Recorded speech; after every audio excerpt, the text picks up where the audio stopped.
I believe the traffic study was done in 2006. Some testimony was transpired that Personage Hill is a bypass, it's a cut through, and traffic is an issue. The traffic study, I don't have privy to the traffic study, but I'm assuming the traffic study had something to do with, I'm just going to speculate, and Dave, you can correct me later about it, or the applicant. I guess the traffic study helps help analyze the amount of traffic flow coming out of the development and then how it impacts Personage Hill. North Branford Road Standards policy clarifies how many cars can travel on basically 4 different types of roads: local, collector, commercial, and arterial. Sorry about that. And each one has a requirement for right-of-way, width of the pavement, and then also, in addition to that, how many cars. The proposed road is, on Personage right now, is considered a local road. And the ADT, or average daily traffic range, is anywhere from 75 to 500 trips per day on that local road that you residents live on.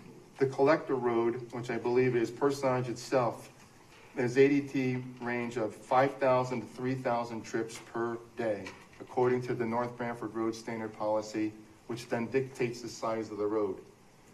The road in question, the driveway in question that's turning into a road is 24 feet wide currently, and it meets the current North Branford standards.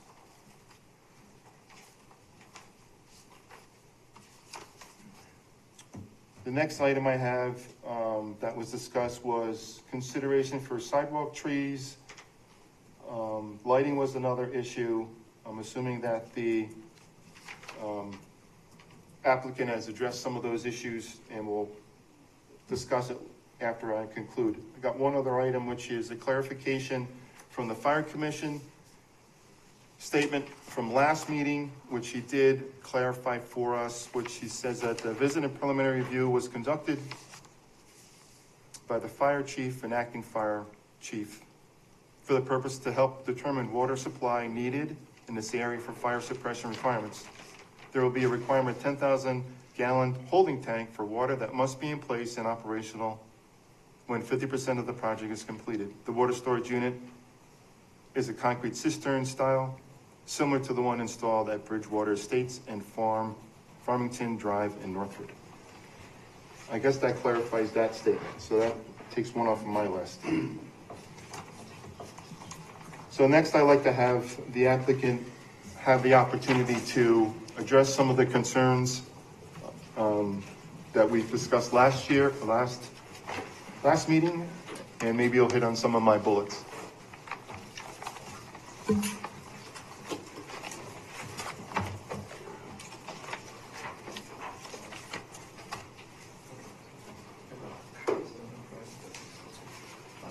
Good evening, Jim Preddy, Friscolo Engineering, 420 East Main Street in Branford. We were here last month, presented this subdivision that was virtually identical to the one that was approved in 2006. Same number of homes proposed. There are 4 built now. There's 9 new single-family building lots, and then the 10th lot, which is just other land that doesn't have a plan at this point. So one of your, we are going to address the well concern issue. We brought somebody here that can speak to that. Some of the other things that you mentioned, yeah, we did just get the letter from the fire marshal, so we're aware of that requirement. I'm drawing a blank now. One of the things that had come up from the question that had come up from the commission before was about the street trees on the existing lots, and the intention was to carry the street trees through so that it looks like one continuous road and not pieces. To that same effect, the intent was to not put in sidewalks so that it does mimic all the other roads in that area. But I guess ultimately that's up to you folks whether or not you want to see the sidewalk.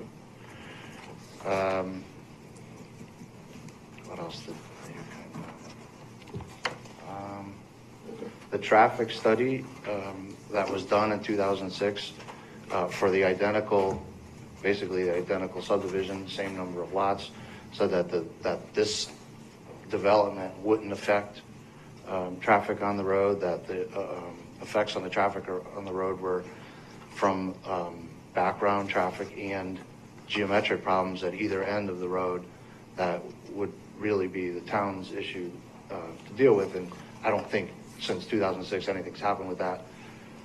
So it hasn't changed.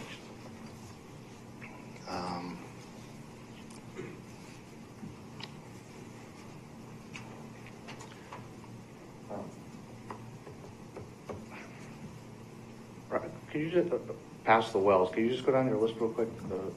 Legal notice? Oh, the legal notice. Yeah, there was an error in the legal notice, and we did resend the letters to clarify that there was 10 lots and 9 building lots. But the notice that went in the paper was correct originally. We get a copy of the re-notice? Yeah, you should have. But Okay. I'll make sure. What was next? Ledge Rock? So the first 4 houses that were built, there wasn't any blasting. We don't know yet at this point if there will need to be, but obviously that is a different permit and a pre-blast survey would need to be done, and all the standard protocols. I know, we've done other projects where blasting had to happen, and I don't think it's as exciting as it used to be. I think they drill a lot more holes, a lot smaller charges, and I've been on sites where they blasted while I was there, and honestly, it's not what people envision anymore. Plus, I'm sure with the insurance companies and the liability and the blasters are way more careful than they ever were. So, but at this point, we don't know if that's even necessary. Surface runoff? Surface runoff. There was a concern from one of the neighbors, specifically on behind lot 12. We did talk to them during the break that time. I mean, when that lot gets developed, we'll ensure that nothing from this lot runs that way. And I don't think anything does currently. I think their water problems come from somewhere else. But when that lot gets developed, and each lot will have to be reviewed as it gets sold, but at least by engineering staff and the health department. But we'll ensure that, with any lot, we'll ensure that we're not forcing any additional runoff onto any of the neighbors.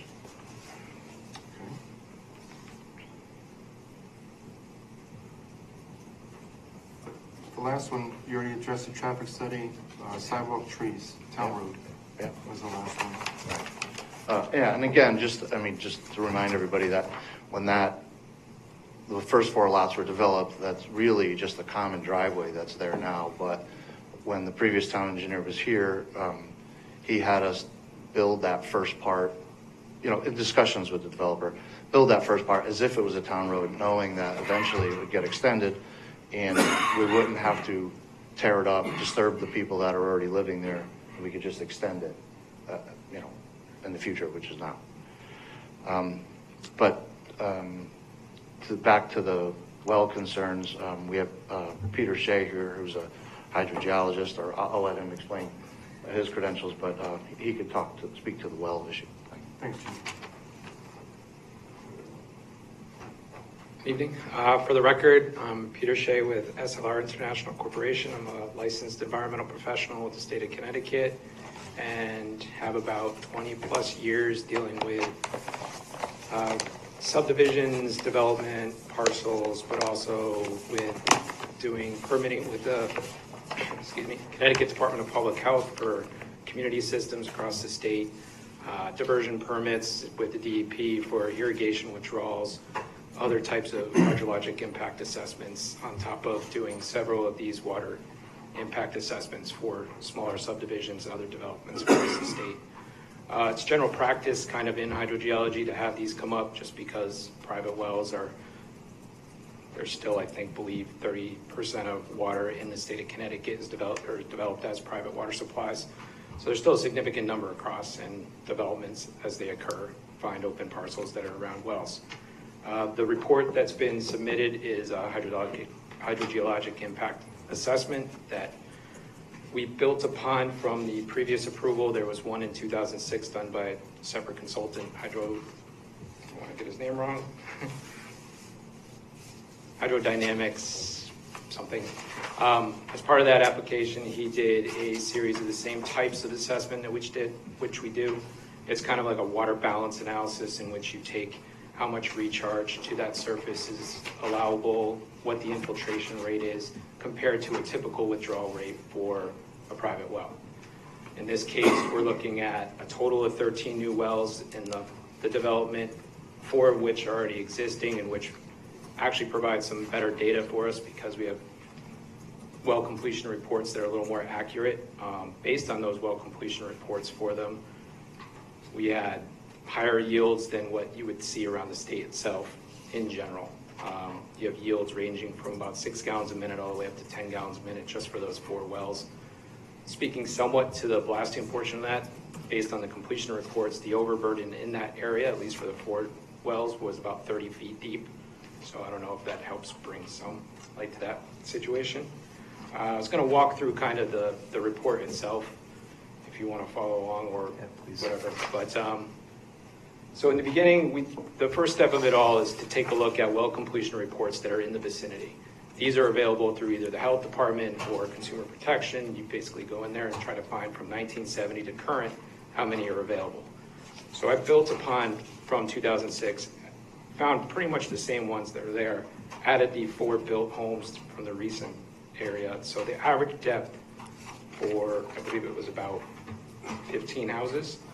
You're looking at an average depth of about 286 feet for the wells with a maximum of about 400 feet and an average yield from 17 gallons a minute with a minimum of 4 and a maximum of 55. So the water yield of this area is actually higher than the standard average if you're looking at the type of rock versus what they're utilizing in this area. To look at the first figure is just kind of like an overall site plan. With that, we just showed the layout. I think you guys have seen it plenty of times in the general area. The second figure that's shown on there is the bedrock geology overlaid with the wells, or with the site that we see itself. So it's underlain by Arco sandstone, which in itself is a higher yielding well than most around the state if you're looking at like granite or gneiss or other areas outside the Connecticut River Valley. In general, this is like a higher yielding producing well that you're going to find, which is reflective in the yields you see in the surrounding area. The next step was to basically do a water budget. So we did 3-step process in the water budget. One is a standard calculation using DEP's method, where we take the entire ground watershed is what we're calling it, is basically where infiltration directly occurs to our area within the standard drainage basin, if you will. So you have a 55-acre parcel. The developed portion of it, I'm going to say is 20 acres of it. The watershed itself is about 40 acres. That would be direct recharge to bedrock. Now using that calculation, you take the DPH's recommended 75 gallons per day per person, average that out, and you get your total withdrawal for that area. That's what the fourth figure, I think it is, shows those areas of contribution that are calculated. They're almost their circular radii. I do approximate the well locations based on each of the lots, kind of centered portion. Of course, that would be approved through the health department and building department when it actually becomes an actual lot plan. But for the purposes of the map itself, we just put them generally in the center just to give it a relationship of that buffer, if you will. And that represents where you would have your direct area contribution. We looked at another method, which is just taking the area versus the well discharge. So the combined well withdrawal that we're looking at for 13 wells, based on the calculation, is 3,900 gallons per day. That's for all 13 wells combined. So if you took that down to gallons per minute, you're talking 2.7 gallons per minute for development use. That's combined. So you could essentially take one of the welding yields that are in the area and supply it without any impacts or issues with water supply. We did a third step, which is the water budget evaluation. That takes more into consideration your USGS rate for precipitation, which is 7 inches per year, calculate that through, and that gives you another impact evaluation. So there are 3 stages for impact evaluation we did on top of what the previous assessment had worked through. So essentially, in conclusion, so the well completion reports that were available for us to evaluate have average yields of about 17 gallons per minute, which is higher compared to most wells in the state. And then based on the water budget itself, with a water balance, it's only about 18% under normal conditions of what available water would be for that entire watershed. And under drought conditions would be up to about 25% of the available water, which is significantly positive, which then in turn says there's plenty of water for support of the development itself. That's about it that I have on for that. So, Pete, I have a question. So this is historical data that you captured, right? Yeah, so Of those the are surrounding well homes? completion reports that were for properties that we could find records for. So they give you the depth, the yield, estimated yield based on the drilling time, and then somewhat a little bit of the geology. Geology on well completion reports can be as simple as saying gray rock, red rock, or whatever it is. It's not really a geologist doing the work, so it's just gives you more or less what the depth of rock is and what the estimated yield is. So this is if you develop a new property, someone comes in and drills a well, the well completion report is Yep. issued at the very end before you start building or start occupying the house? Before you build, so the Before you process build, would be... okay. Yep, the process would be you go to the health department before you build, you get a well complete, or well application, the driller would do this. Yeah. They get the permit from the health department, they go out, site the well, make sure they meet their sanitary radius, make sure they meet all the code compliance with the well code. They drill the well. After they drill the well, they have to provide a 4-hour minimum yield test, and that's where on the well completion report you see estimated yield. And then they have a static water level, which they measure. I kind of take their static water level as kind of average because most of the time it's just a tape and Yeah. dipper. But the average yield is done at a minimum of 4 hours of an airlift test to give you that.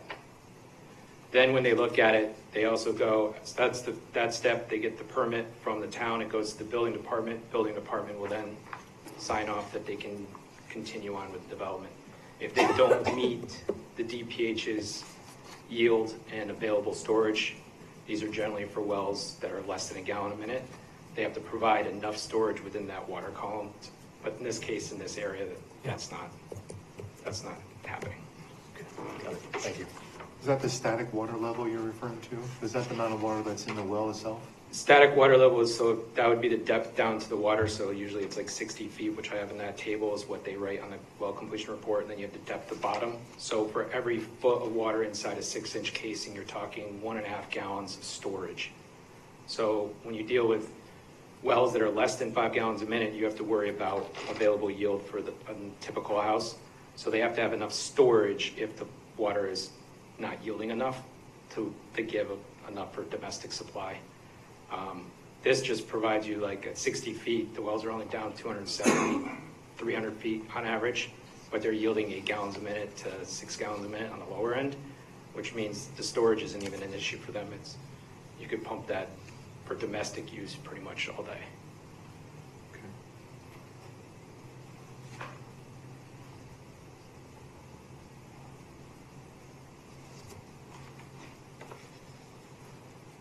Okay.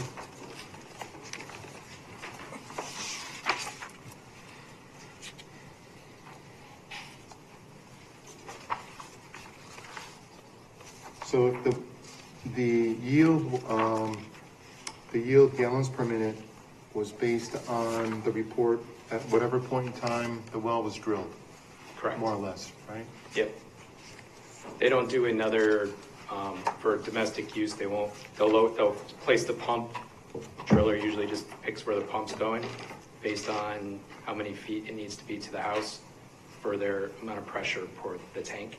So it could be a 300-foot well, doesn't necessarily mean they set it at 300 feet. It'll usually be at 150 if the water table is at 60. Because you're really not looking for, you can put a 100-gallon a minute pump in a well that only produces 4 gallons a minute. You're basically pumping that storage out, not really getting to the fractures. The fractures themselves don't draw down, if you will, they'll fall into the hole almost, as you think about an open borehole in bedrock. So essentially, you put too big of a pump in there, it's not going to cause further drawdown outside of it, it's just going to cause your well to go dry from over pumping itself, that only well. It doesn't impact surrounding wells because essentially, like I said, groundwater fractures fall into a well, if you will. That's different from an overburden well. So if you had a sand and gravel well, these areas of influence, which you know probably from aquifer protection areas, are significantly larger because your area of contribution is now on this cone of influence that can be miles. So you're saying the wells that that are potentially to drilled and or have been drilled have no real impact to any well surrounding them? Correct. The 2006 estimate, the method that he used was a Tice equation, which is generally used for overburden wells because it's a 1-to-1 relationship on drawdown. So that's a really conservative estimation. And he came up with about a 1-foot drawdown on the nearest well at I don't want to get this properly wrong.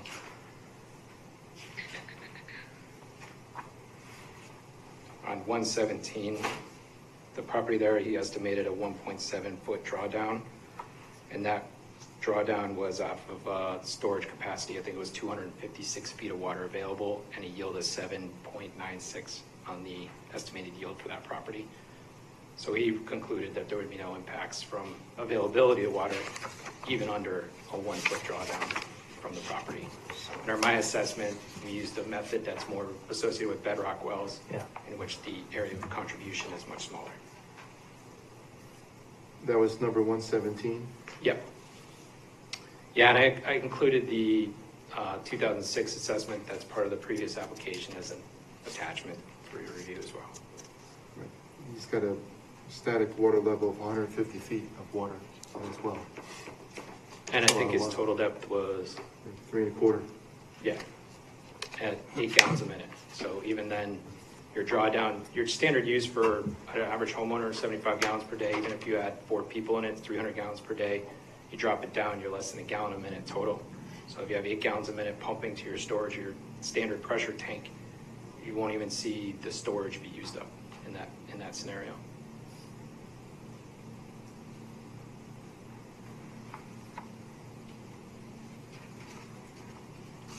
I think that's where it differs as well with just this type of geology, since you're in sandstone aquifers, where you start seeing lower yielding, say in a granite or a gneiss, which is more like western ports of Connecticut or in eastern ports of Connecticut. You can see where fractures can actually connect a well that's half a mile away, and you'll see a foot drawdown, just because there's not as much porosity and there's not much available yield. Because of what sandstone is in itself, it's almost like a sponge. It's just a better bedrock source for water supply in the state of Connecticut. And that's typical for the whole Person on Chill, it looks like. Is that correct? Yeah, that New Haven Arcos expands more than just the close vicinity. Kind of expands out to the north and to the south. And that little trap rock intrusion, so where that shows that if you can imagine in 3 dimensions, the trap rock intrusion is a small bit of magmatic rock that kind of intruded in between a fracture zone. So that sits on top. If you look at the well completion reports for the 2 nearest the road, they went through a shallow basalt and then they went into the sandstone. So it just shows that layering that's out there. And I think it kind of adds to the point of the quarry that's on the other side of the street up the road.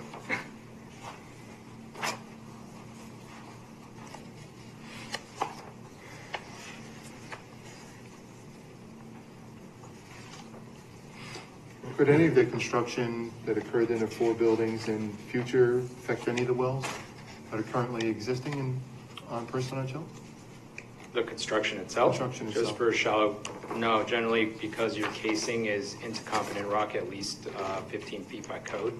So any vibrations from surface kind of work would not deal with a code compliant well, at least because that casing is then also solidified with the rock cuttings, if you want, or grouting, if you will, all the way to the surface. So the steel casing is designed to prevent basically vibrations from dislodging the well, because that's how you would introduce any potential surface contaminants. from infiltration.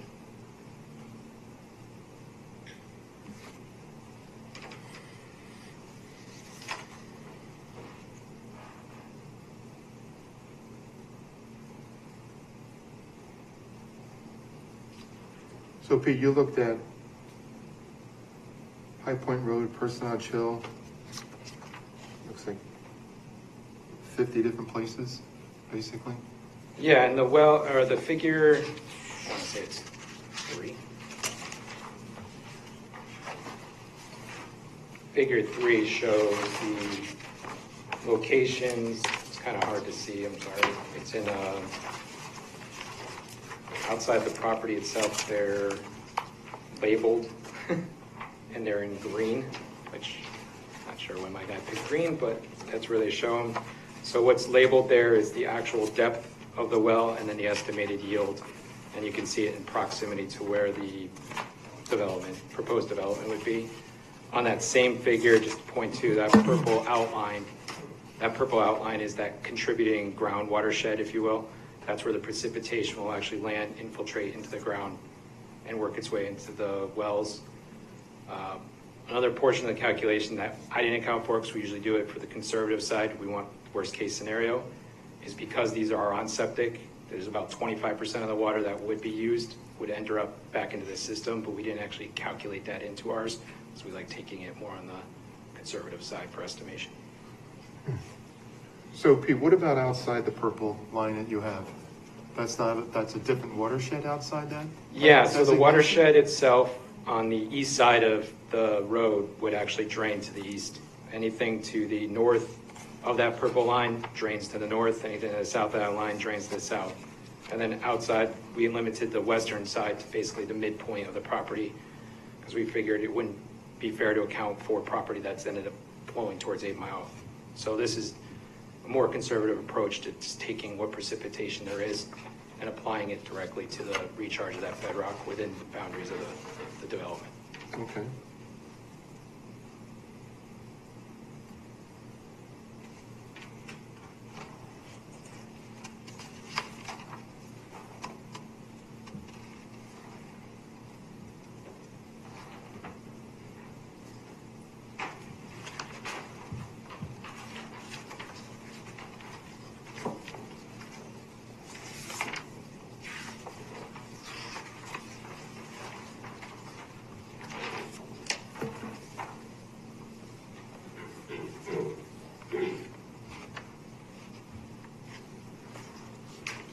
Commissioners have any questions?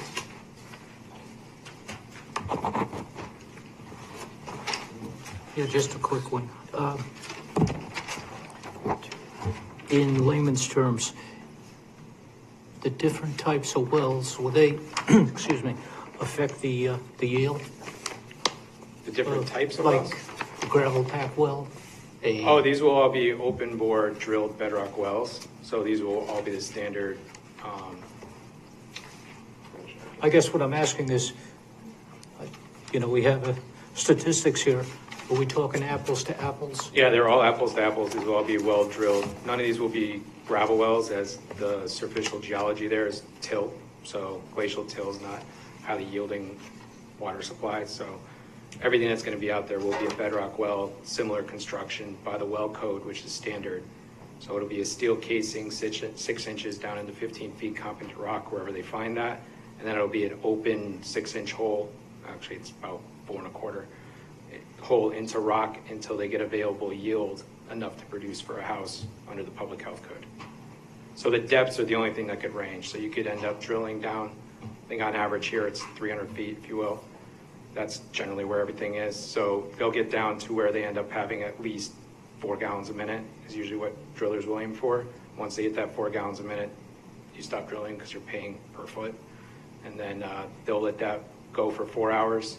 That's your sustainable yield over that 4 hours to make sure that you have enough yield to prove that that well could be suitable for domestic use. And then they'll back the rods out and end up doing the pump afterwards. So all the wells for the 13 properties would end up being a similar construction.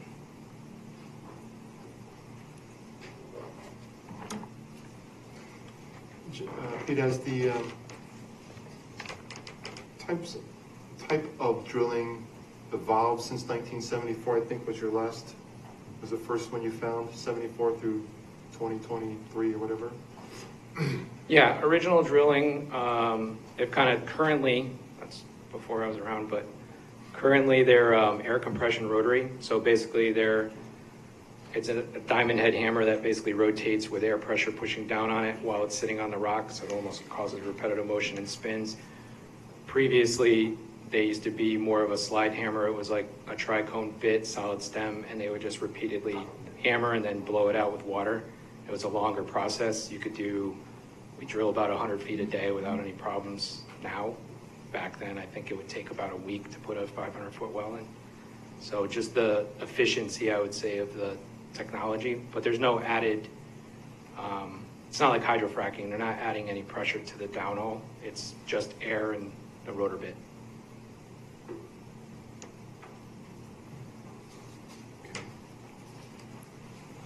And I guess I'll say that for that matter as well. A lot of times they will have to, for lower yielded wells in other parts of the state, they'll end up using like hydrofracking or other solutions to develop a well to increase the yield.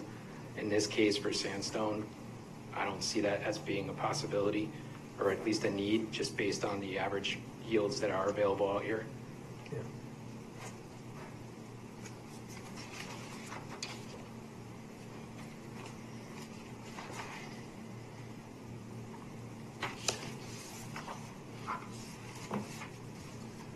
Any other questions? Commissioners have any questions? I do not. Thank you, Pete. Dave, would you like to add anything to the discussion? Okay. Before I open up for public comment, I'd like to read into the record. I'm sorry, I'm gonna demolish the name. Pat and Helena Z. I'll leave it at that. Sorry, 190 Parson Chill, Northridge, Connecticut. Due to us not being able to attend the meeting, I'd like to ask some comments. The first letter was sent out showing two single-family family rights. I am respectfully submitting this letter to be read at the meeting. The first letter was sent out showing two single-family building lots, which is not the case. They're looking for 10 lots. The second letter is also confusing. It reads, re-subdivision of land for 10, I think she meant lots, but she says lost, -9 single-family building lots plus other land. Question, what does 10 lost mean? I guess it was lost. Not a typo, my apologies. And what is other land? How much land does the builder own, and when will that be developed, and how will that impact the surrounding area? I think we need to look at the complete impact of the future development of this property, since the last 4 houses were approved during COVID, a time when none of us knew about it. I don't believe a letter was ever sent out. Number 3, I'm very concerned about them drilling 10 more wells so close to my property, since when they built the property at 178 Personage Hill, we had sediment in our water for 3 months and cost us time and money. Number 4, I'm very concerned about water management. Open and close parentheses, runoff. As I explained in this meeting, my property has natural swale that used to 3 feet wide by 2 feet deep in the deepest spot. Now it is 5 feet wide by 6 feet deep in some spots. I submitted pictures at the last meeting. Number 5, also further development would increase traffic flow on the road that is dangerous at both ends, which was probably designed in the 30s when 5 cars used the road. I do have a traffic study from 2006, but I'm sure it is worse now. Number 6, also at the last meeting, I heard the builder say the current road is deeded as a driveway to the 2 houses that are not on Personage Hill. That is why they weren't responsible for plowing of the road. So I guess those property owners can deny access for further development. Number 7, I also have concern about using data dating back to July of 2006 for project development 18 years ago. In closing, we're opposed to development proposal without the proper studies for wells, traffic, and water management and a plan for future development. Signed, Pat and Helen Z. I apologize for that. Can I see? Absolutely. I'm good at math, not at English. In any event, with that being said, I'd like to open it up to the public to have an opportunity to once again voice their opposition, or I'm going to start with those who are in favor of the project. Opposed? We'll start with you. Go right ahead. Name and address. Hi, my name is Martha Capella, and I live at 178 Parsonage Hill Road. I'm going to just take a moment to pass out some handouts that we've prepared for tonight's meeting.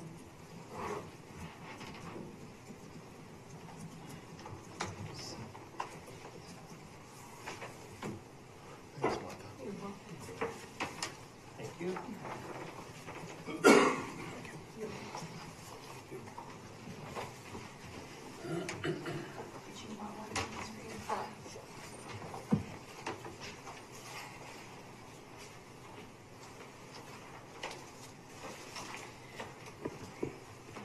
My name is Martha Capella. Is this even working, by the way? And I own a home located at 178 Parsonage Hill Road. I'm a fairly new resident to the area and had no prior knowledge of the proposed housing development outside of the notice I received in my mailbox. On Thursday, June 20th, 24, I attended a meeting at the town hall regarding the proposed development located at 118 Parsonage Hill Road, identified as application 2024-10.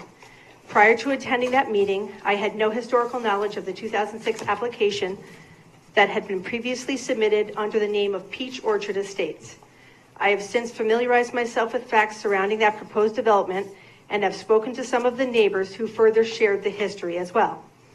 My research identified that the original proposal that was filed in 2006 was met with resistance from the citizens, citing concerns with an already strained aquifer, increased traffic, and storage of millings on area property factors, which ultimately resulted in the application being denied. The story was followed and reported by Robert Varley in the New Haven Register. The millings were removed, but the issue of the existing water for future private wells and the lack of a traffic study impact still exists today. These articles pertaining to the original application can be found in Exhibit A in the materials that you're currently holding in front of you. During this application process, the neighbors joined together as one common voice, disputing the approval for this application. A neighborhood petition was circulated and signed. Most of the people on this petition still reside in the area. A copy of this petition has been included in Exhibit B. Subsequent to that time frame, the ownership of the land proposed to be developed was transferred exclusively to the current developer, Luancy Construction, LLC, and current applicant owner, Joseph Charleglio. Following this property transfer, Mr. Charleglio submitted a subsequent application under the name of Hunters Ridge Estates, proposing a 4-lot subdivision during the time of the COVID pandemic. This application was identified as application 2020-2, proposed 4-lot subdivision, Hunters Ridge Estate. Unfortunately, at the time of writing this letter that I am presenting here tonight, I have not been able to secure in advance a copy of any of the required legal notices that would have appeared in the paper, as well as being mailed to neighbors impacted by the development that would have been required as part of the application review. Conversations with current neighbors who were here within the time frame indicate that they too had not seen any such notice or external signage on the site for the application hearing.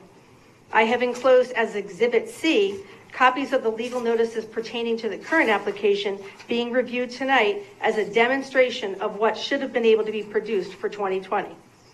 After obtaining a copy of the meeting minutes in which the 4-lot subdivision was approved, I noted that comments from the Parsonage Hill neighbors and community were missing. This struck me as odd, as the only comments I did in fact see came from council members at the meeting. It seems strange and leaves me to ask, why did the same public that came out in 2006 to dispute the original application not come out in 2020 to express their continued concerns with inadequate traffic study and water level questions?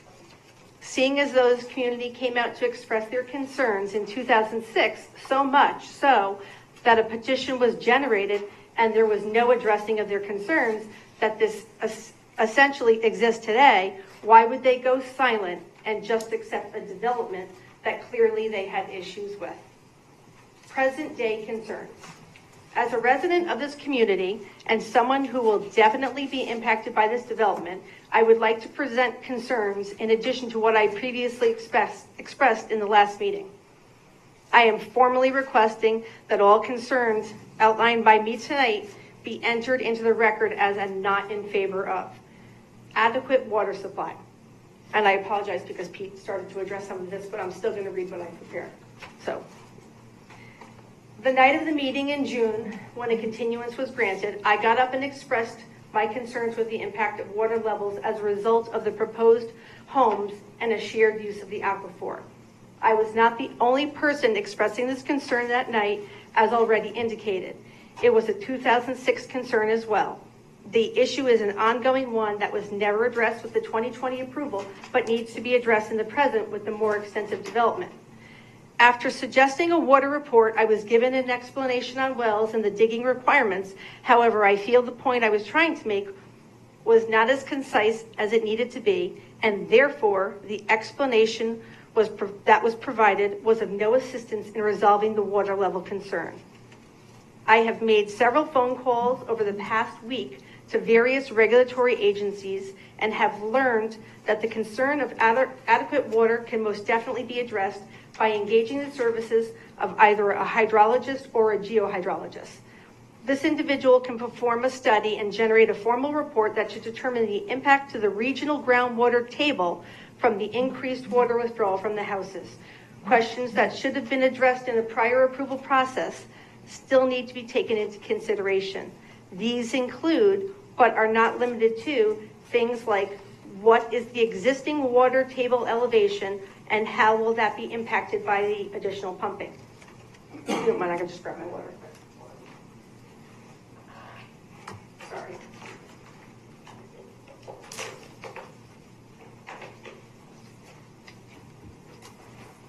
Blasting development initiatives. Concerning potential blasting/excavating, we need to know if this will have any impact on neighboring wells.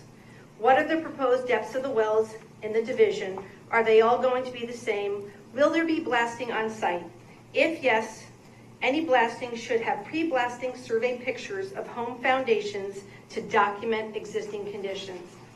In addition to the actual water level concern, it should be taken into consideration what is potentially being released into the air in the form of particle dust and or into the groundwater that poses potential health issues.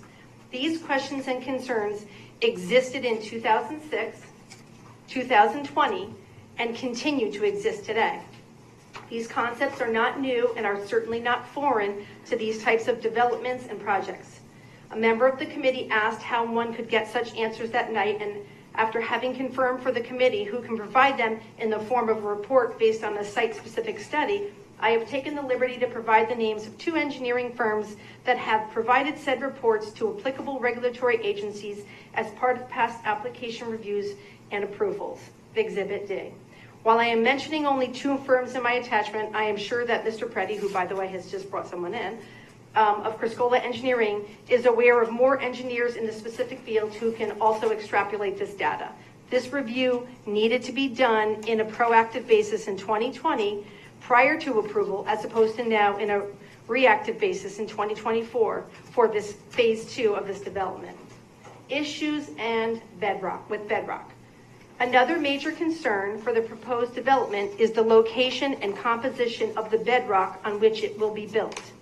After speaking with Megan Siramet, the Connecticut State geologist, I have in fact confirmed that the proposed site for this development is located in an area of the Talcott Basalt JTA, which is the result of lava flow dating back to the age of the dinosaurs, and the rock which they are proposing to excavate is over 200 million years old. You can see that map in Exhibit E in front of you. This exhibit that was provided to me by Ms. Siramet demonstrates my personal property in relation to the trap rock. All areas identified in the color red, which includes the proposed development, are composed of bedrock that is frequently referred to as trap rock. Research has found that blasting/demolition of such a bedrock has the potential to release crystalline silica, a known and documented carcinogen when airborne in the form of dust, and is linked to the cause of cancer. While in contact with Lou Gonzalez, a principal investigator in the Health Statistics and Surveillance Connecticut Tumor Registry, I learned that lung cancer is in the top 15 cancers. In addition to having a link to cancer, it is also associated with cardiovascular as well as neurological issues. A further concern is the release of arsenic and other minerals in amounts that could cause issues with groundwater and the quality of drinking water. These concerns are addressed and better conveyed in the attachment offered by the Department of Energy and Environmental Protection, entitled the Guidance Document for Evaluating Potential Hydrogeologic Impacts Associated with Blasting and Development Activity, and that is found under Exhibit F. While I understand that the DEP does not have jurisdiction over this project, I feel it is prudent to follow their guidance in establishing guidelines based on current industry standards. On a side note, I have read that leaving this in its natural state actually offers agricultural benefits to crops, carbon issues, etc., items that a primarily agricultural town should be concerned with. Hardness of trap rock. Another factor that should be considered is the hardness of trap rock, which makes it more difficult to excavate.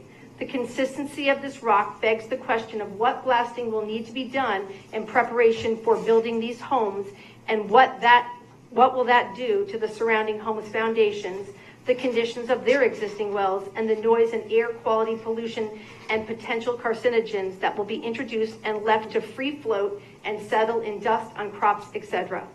At the last meeting, my neighbor made a comment that she would like to see the addition of sidewalks, and the committee requested to see sidewalks added for the next meeting. While I appreciate the request, I want to make sure that the air that I am walking in on those sidewalks is safe for me, my family, and my neighbors, in addition to concerns with the environment and its natural inhabitants. Water flow concerns.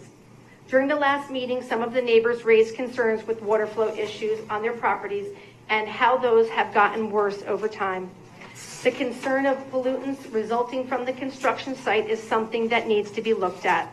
The contents of the pollutants associated with stormwater from a construction site is a major concern.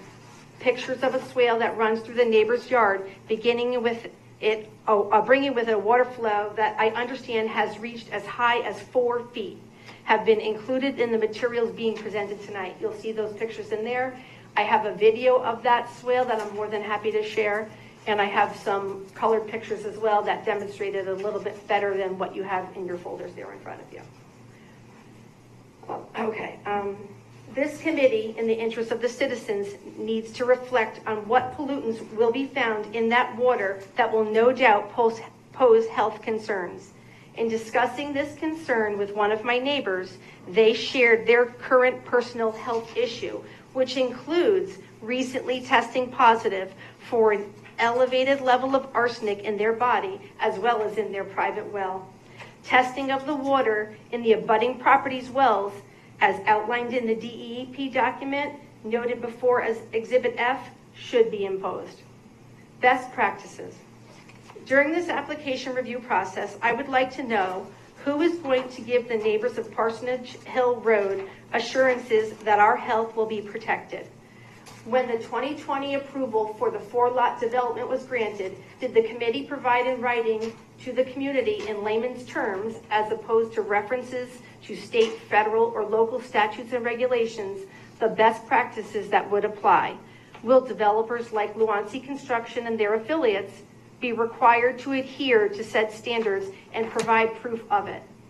Will someone on the worksite be standing outside with a water supply and hose during and throughout all developing efforts that generate dust to spray a steady stream of water in the air to tamper down dust?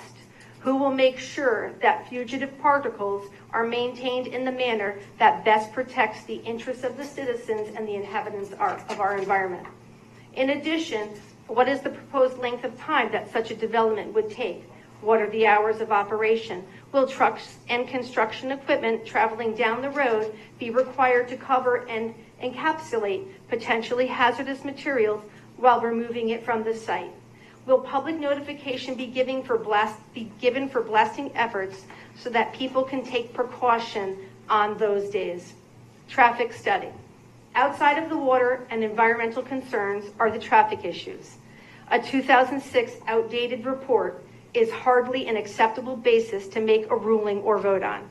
I will limit my comments on this topic as my neighbor Bob Coughlin will be speaking and presenting things, including a road survey map that he has meticulously and painstakingly created. Prior to having him present, I would like to call your attention to a few items for consideration. The traffic study conducted by Barkin and Mess Associates for the Peach Orchards Estates application included a 2006 street observation that was performed on August 2nd and August 3rd. It should be noted that this is a summertime observation and in no way reflects the accurate picture of what the fall and school season brings. I contacted DATCO Bus Company recently to review their bus routes. The 2024-2025 data is not available yet. However, the 2023-2024 route data indicates stops on Parsonage Hill Road for routes going to Tucket Valley as well as MBIS and the high school. What is interesting is that while the number of stops on Parsonage Hill itself were approximately 4 stops, the bus company admitted when asked that other buses are in fact routed through Parsonage Hill Road, even though they are not making stops on the road. This again begs the question, how many parents driving their own kids to school rather than having them take the bus are also using Parsonage as a cut-through? The trip data included in the study, which I understand was based on the Institute of Transportation Engineers publication, Trip Generation, does not accurately depict our situation on Parsonage Hill Road. The suggested 14 trips during the morning commute and 150 all day is a gross understatement. I do have a copy of that report, by the way, if anybody needs it. Household composition also must come in play when evaluating traffic flow. For example, in my household alone, I have 5 licensed drivers, soon to be 6. During the school year, I drove 2 of my 3 school-age children to school and picked them up most of the time, as well as in addition to returning for after-school activities for another drop-off, return home, and pickup. My newly licensed son was only able to drive himself, so he drove his own car. That means from my house alone on any given school day, I did 2 trips to and from TVES, 2 trips to and from NDIS, if there were no after-school activity that required he returned to school, and 1 trip to and from for my son. As you can see, there are many factors to consider. The assumptions made in the 2006 report do not capture the reality of our roads' actual travel. Visibility is also a huge factor on portions of the road. On many occasions, I have had to pull over to allow cars to pass me by. In conclusion, I am requesting that the committee deny approval for this application on the basis of the issues that were presented in 2006, continued on through the 2020 approval, and continue today. All additional issues presented here should have been factored in when reviewing an application at a time when most of the world was shut down. In addition, I feel that the committee representing the people of this community have a responsibility to protect the health and interests of the citizens while helping to achieve and maintain those goals that are outlined in the town of North Branford's plan of conservation and development. I trust that once the committee has heard and factored in all that has been presented this evening, they will make the choice to put the citizens and the agricultural nature of this community first. I'm now going to ask my neighbor to step up and present his material. At some point, I would like to request if we could take an intermission because I have some photos and some other documents that are not in your folders that I'd like to lay out at a table and allow you to look at. Thank you.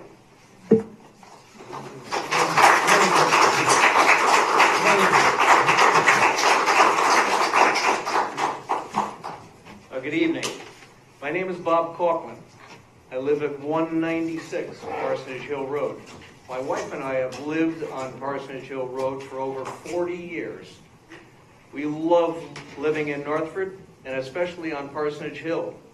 We are very lucky to be surrounded by many good friends and good neighbors. Not much has changed on Parsonage Hill Road over the course of these last 40 years. There have been no significant improvements over these years other than the application of liquid tar on the road surface, followed by a layer of crushed stone. I guess other towns also do that on their rural roads. Curiously, just recently, the town replaced several storm drains right near the entrance of the newly proposed 10-house development at 118 Parsonage. Other than the most recent building of 4 houses at that location, our neighborhood has stayed pretty much the same. Back in 2006, just like today, all of our Parsonage Hill neighbors were united in an effort to block the proposed 13-house development at this exact same location. Many of us were given the opportunity to stand here and express our opposition to that subdivision. We must have made an impression on the P&Z members that night because the development was thankfully denied. What, may I ask, might possibly have changed over the course of these 18 years since that original proposal was denied that would allow the same type of development on the same piece of land to proceed? Like I said previously, not much has changed. Back in 2006, I stood before this panel with my homemade road map. I stand here today again with my updated 2024 version of that map, a copy of which is included in each of your information packets. This road map is of a street that was once considered to be one of the area's most scenic roadways. Now, I admit I'm not a trained cartographer, but I'm real handy with a tape measure. This map shows in detail the unique topography of our Parsonage Hill and its many glaring safety issues. 9 locations on this map show where there are obvious line of sight problems, along with areas of the road that barely meet the recommended minimum safe road width requirements. If I may, this is a quote taken from the Federal Highway Administration Guidelines, dated October 2nd, 2023. The FHWA guidelines state that a rural 2-lane road should be 9 to 12 feet per lane, meaning that a safe total roadway width, excluding the shoulders, of which Parsonage Hill has no shoulders, it should be a minimum of 18 to 20 feet across. On the south end of Parsonage, heading towards Totucket Road, the total width measurements fall well below the FHWA minimum safe road guidelines. At several points in the road, they only measure 15 feet. These road issues, along with the steep changes in elevation, continue to cause, seemingly on a daily basis, numerous close call incidents, especially when oversized commercial vehicles and/or school buses happen to meet passenger cars that are trying to share the same road at the same time. If you quiz any of our school bus drivers, I'm sure that they can tell some hair-raising close call tales. And speaking of a busy road, during the COVID years, 4 new houses were built at this 118 location. Now with a proposal to build 10 more houses, that's a total of 14 houses. Let's do the math. I use an average of 2 drivers and 2 vehicles per household, but the reality is that average is probably way too low because many homes have 3 or even 4 or more drivers per household. Using my 2+2 formula, an average of 2 cars and 2 drivers, and a minimum of, say, 6 in and out car trips per day per household, and many more during the school year with all the sports and the after-school activities, that adds up to an additional 80 to 90 more car trips that are coming out onto Parsonage Hill Road. If you can picture other multifamily developments in Northford and North Branford, they usually send their traffic out onto a main road, not onto a rural road like Parsonage Hill. And just a question, is this going to be a town-owned and maintained road, or is it just a driveway? So if it's going to be a driveway, is this driveway going to be able to handle 80 to 90 car trips per day? As a side note, the 2006 traffic study was done long before the advent of Instacart and daily Amazon deliveries, along with the usual oil delivery trucks and FedEx and lawn service vehicles. We, of course, also have to mention that there's already 40-plus homes that are already on Parsonage Hill Road when we try to come up with a final daily road usage figure. There's no doubt that a new traffic study needs to be done. The last North Branford Police Department traffic study that was done in 2006, that was done 18 years ago, and in August, no less. How could that study possibly relate to the volume of traffic that we see today? It should be noted that any new traffic study should not be done at this time. The new study needs to be done when schools are in session in order to get the most accurate daily vehicle count.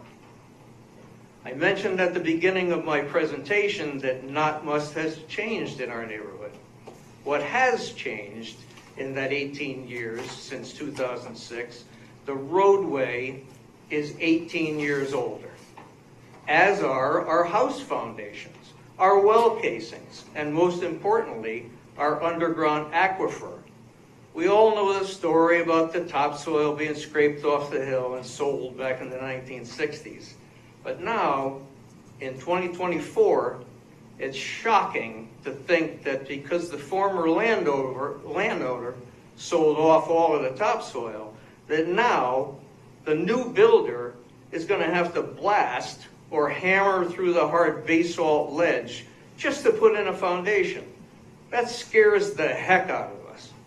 What will happen to the structural integrity of our wells, our foundations, and our one and only water aquifer?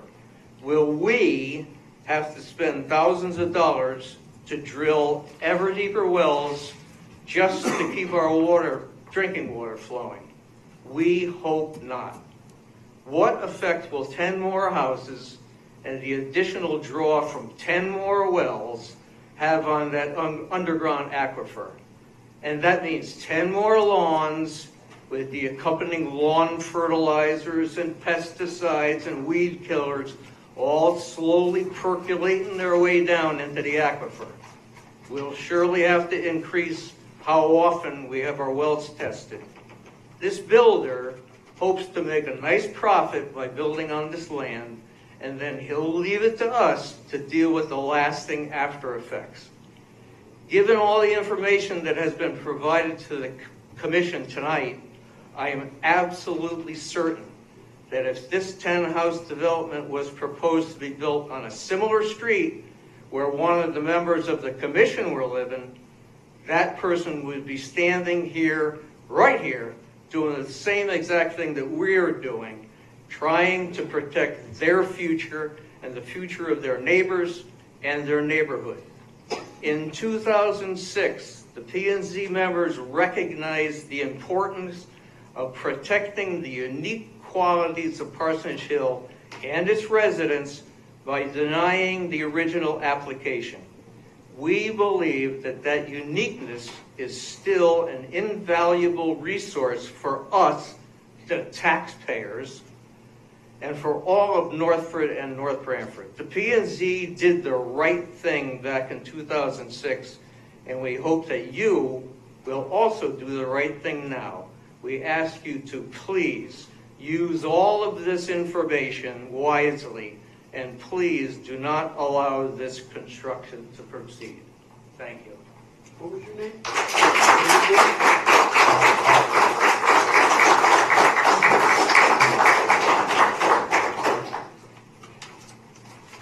Would anyone else like to speak in opposition to the project? Anyone else? Come up to the microphone, state your name and address, please. My name is Jacob Schreiner. I'm from 163 Parsonage Hill Road.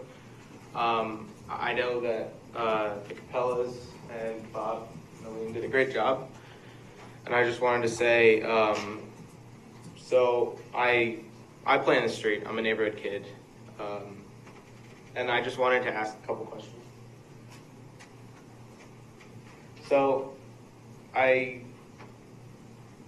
so right here I wrote, for the traffic, I have a question. So I know the data is from 2006. I was born in 2008. So, you know, that data is a bit old. So is it still relevant today? That's one of my questions. Could you possibly use that data with the amount of more modern trucks and cars that are on the road today? Could that still be valid? Has the roads changed over a couple of the years? Do they have different types of roads? Can it be repeated? That's it. That's my question. Jake, what do you mean by repeated? So how you measure things using science is repeating something. So if you were to, for example, watch a plant grow, will every plant grow the same? So you would watch each process, and can that process be repeated? So for the amount of, like, for example, when you're taking the data from every, how many cars pass by, does the time of year affect how many cars? Obviously, they've hit a bunch of points about that. But if they took data from different points of the year, would that have, and then they averaged that, would that make a difference? That's the point. Okay. So, yeah. That's what I wanted to say. Thanks, Jacob. Thanks. Thank you.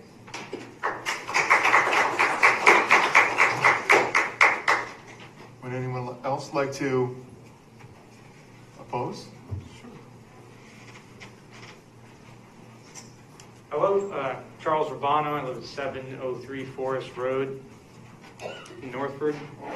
I don't live in this proposed area, but I do own other properties in town. And one of my properties, 944 Totucket Road, it's a small house, but it's a bigger lot, about 3 acres, borders a new development by the on the Totucket Road side as well as the Route 17 side. So my property's kind of right in the middle. And similar experience, except these houses were all built, so it's about a dozen or so houses. A lot of problems over my property afterwards. A lot of the runoff was a big one. A lot of the loose soil kind of flowed all into my property and added like a sediment layer that retained a lot more water. So I'm still kind of working through what I'm gonna do about that. Some of the proposals was I have to get another crew in there to rake, excavate, remove, who knows how many truckloads of soil from there. It's not just me, it's also two of my neighbors as well. Their property you could see clearly, and you guys are welcome to come to my property, 944 Totucket Road. You guys could take a walk down there and you could really clearly see like where all the sediment was. when it rains, you can really tell too, kind of where it fills up. So just wanted to kind of share my experience that these are definitely concerns, and if this proposal does move forward, making sure that things like the runoff, soil, especially if it's during a raining season or whatever time of year it is, these are concerns that are real, and they do have an effect, and they do have a monetary effect at the same time. And I'm not sure what that effect's going to be on me, but I am in the process of figuring it out and getting quotes and getting it mediated. So if you guys have any questions too, I'm open to any questions on that. I have a question for you. Yeah. Well, Hold on. This is just the commission. No, It's just the property owner to the commission. Just, you talk to us. Yeah. That's it. You guys have any questions? Chuck, thank you. Welcome back. All right. Thank you. Good, Thank you. Thanks. You guys can ask questions. Thanks so much. Would anyone else like to speak in opposition to? It's John Bonadies. I live at 122 Parsonage Hill, in one of the new 4 homes. Two issues. I didn't have the data in front of me from a very thoughtful presentation by the hydrogeologist, but a lot of times when he was citing the numbers and ranging from 6 to 70 gallons per minute, our well was only 4, so I didn't have the numbers in front of me. I just want to make sure, and we don't really know. I mean, you guys can probably see when the wells were drilled, but I just wanted to be sure that we're 300 feet down. It's a football field sideways, straight down, and we got 4. So I think their concerns are real. I appreciate the science behind it, but I'm just saying that maybe some of those data points of older wells, not affected by, when the numbers were given to the town and to that were when they were first drilled, may not be reflective of what they are now. If you remeasure those wells, they may not have the same output, and certainly ours would be reflective of the newest well up there is the lowest. So if you looked at a graph of which way things are going, maybe going, definitely going down. And there's, that was just our misfortune that when we drilled, that's what we got per water. The other thing I'd like to ask for some clarity on from the applicant is this issue that the road is a driveway. It seems like the applicant is playing both sides, saying, I don't have to plow it because it's your driveway, but then also, well, if it's my driveway, who has access to my driveway and the Proto's driveway, shared driveway. So you can't have it both ways. You got to either own the problems and the access, or they're not yours, and then we'll take care of it, but we also own the access to the project. So I don't understand how it can be both ways for the applicant to dismiss any responsibility for the road, especially in the winter, and then feel free to use it when they're going to start construction. It seems like playing both ends from the middle. That's all. Thank you. Thanks, John. Thanks.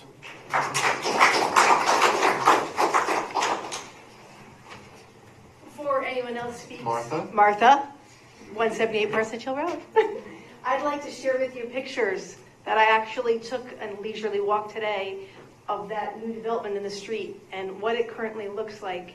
And I think that these pictures best capture some of the concerns that have been presented tonight, including best practices, taking into consideration soil erosion, what's going on, what's left behind, what is Mr. Treviglio and his company going to be required to adhere to, because this is out of the range of some regulatory agencies like the DEP. So I'm going to pass these photos around to you. I made a set for the town to have as well. And I think if you have any questions, I'll be happy to answer them. But you'll note that storm drains are covered over by material that I'm assuming is from the actual process itself. You can share them amongst yourself. There's a particular picture of interest that actually shows where all of the soil and everything is gathering at the base of the street. And if you need further clarification, I'll tell you where everything is. One of the most disturbing ones represents this right here with all of the building supplies left there and what looks to be a storage shed that is broken into shovels that is probably within a 10-foot distance, although I didn't have a tape measure with me, to a pond that I believe you guys made him create, and I'm not sure of the history of what that pond is supposed to represent. The point being, this is a finished development. These people have paid for their homes, and this is what has been left behind, probably in assumption of the future development that we're seeking to have denied tonight. This is not the kind of environmental consideration that I, as a member of the community, would be looking for. So I'll leave those for you to look at. Thank you.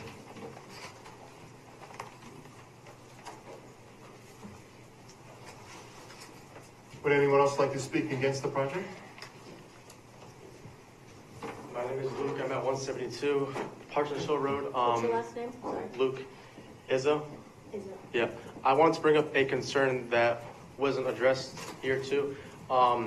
When the builder put in the storm drain that's on the main road, he did a really bad job on that, and there's multiple bumps in it, which is also a pretty big concern when you have to slow down on that part. And it also really does show the poor build quality that the builder does, yeah. What, you were 172, you said? Yeah. 172. And that storm drain is right at the entrance to the private road, or I don't know. Yeah, what it is.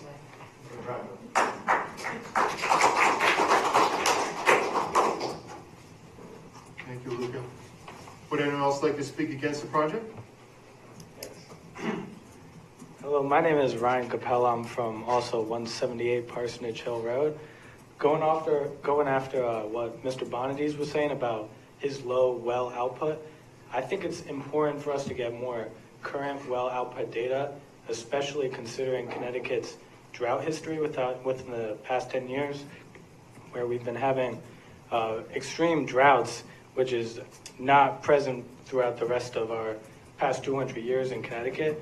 I think it's important to see if any of our other houses are also experiencing this low well output, which isn't reflected in this outdated data. Okay, thanks, Ryan.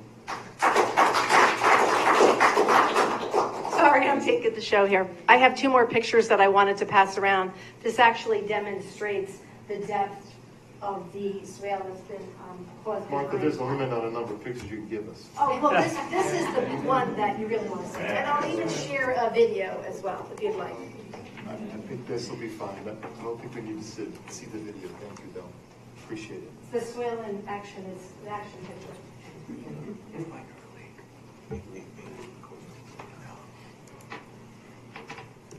Okay, would anyone else like to speak against it besides Martha? Anyone else? Anyone else? Okay, thank you very much. I'll throw it back to Jim if you'd like to respond to any of it. I'll give you an opportunity to. Any for? Any for the project? Sure. Jim Preddy again. Answer your question, the letter and the post office form was sent to Lynn on the 26th of June, so you do have it. The 2020 approval was for a subdivision, not a re-subdivision. Per your regulations, it wasn't a public hearing, so notifications were not sent. But that's your procedure. In other words, not required. It was not required, and that's typical for most towns. You know, if you're cutting one lot out, they call it a free split, or, you know, the first division, as long as the lot existed in its state before zoning. So there's three levels. There's the first split, there's the subdivision, re-subdivision. Re-subdivision is automatically a public hearing. Oops. Which is why we're here now, because the other four lots already came out. This becomes a re-subdivision. I'm going to leave the aquifer and well comments to Pete. you know, I think we already talked about the drainage, you know, typical any project, we're not really allowed to force any water off the project, off the property normally. I'm not sure the swale off the property, we had talked to the people that lived behind that lot 12 last time, and they had even said that they didn't think it was from this development. But be that as it may, you know, the roof drains, the driveways, the front yards will all be directed to the road drainage and run through a detention basin, so it won't be going anywhere near the property lines at that point anyway, for the majority of the property. And then the rest of the developed lots will be lawns, which is actually less runoff than farmland, because it has more capability to store and slow down water. So if anything, I think we'd be improving what's going on right now.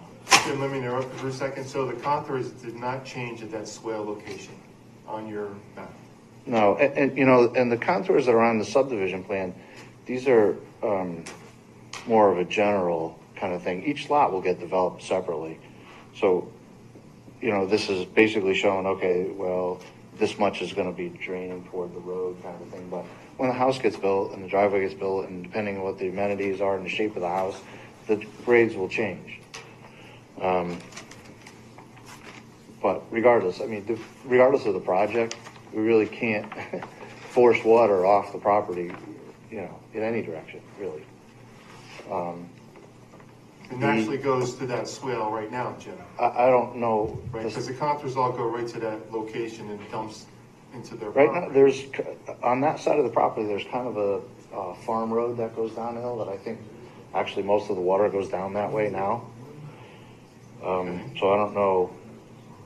So most important question to answer is you prepared to address that runoff? Of course, when we develop that lot, we'll ensure that nothing's going toward the neighbors there. Within reason, obviously, because the contours are only within the limits of what's on the property. Right, but regardless, yeah, but when we develop that lot, Yes. we'll make sure that the water's not running in that direction. And the subsequent lots going up the hill dump that water to there. 'cause Most it's of not the just other one lots, location. most of the lot will be drained to the road anyway, Yes, so. okay. As far as the traffic study, I mean, I guess ultimately it's at the request of the commission, but it sounds like most of the concerns have to do with people cutting through, buses, the quality of the town road itself. You know, I mean, maybe it's something that the police department needs to look at there and talk about with Public Works. But it sounds like even if this development isn't happening, there is quite a bit of problems on that road. But the fact remains that the original traffic study said, regardless of all the other issues there, that these additional houses won't affect the quality of the level of service of the road. And you were reading numbers that, you know, that the town roads typically accept, and we're nowhere near getting to those numbers.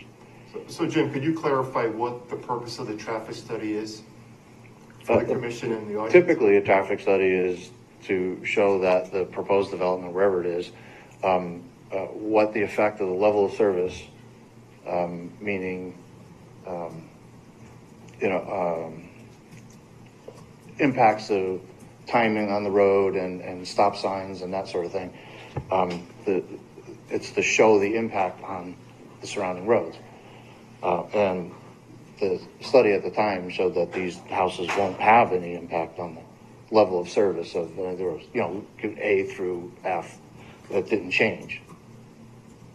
Right, so it's the volume generated from the subdivision onto Person on Chill is the purpose of the traffic study. That's correct. And then they look at the closest intersections in either direction as well. Right, the impact again from the subdivision onto Person on Chill. Right. Not the people cutting through. Right, correct. Right, so from 2006 to today, obviously the traffic impact is going to be greater on Person on Chill for the cut through. The 14 homes, that number really hasn't changed. You could do it during school year and figure out what the highest number of cars coming out of the development impacting Person on Chill. Correct. And then apply it to the road that currently, according to Bob, he did a great job in his sketch here, it's awesome. 15 feet to 19 feet wide. Your road is a local road on development is 24 feet, so person on Chill right now is a local road less than 24 feet wide. Efficient, But correct. let's be clear on that. But you measure the traffic volume on Parsonage Hill Road. They do, And yeah. that, they also use what you're describing, but the relevance also is the traffic on Parsonage Hill Road. Right, okay. So it's a holistic approach. It's not isolated just to the subdivision, right? That's why they do a traffic study. That's They're why they actually do traffic measuring study. cars going by Correct. on Parsonage Hill Road. So, yeah, I just wanted to clarify that point. Thanks, Bill. Because an interesting thing for me, I don't know what the impact would be, but I think one of the statements made about Amazon Prime and FedEx, what has relevance or not, I don't know. It's certainly more than it ever was 18 years ago. It's everywhere. I'm not saying that would significantly change anything, but it's something to consider. Correct. Yeah. But that's everywhere. No, I understand, yeah.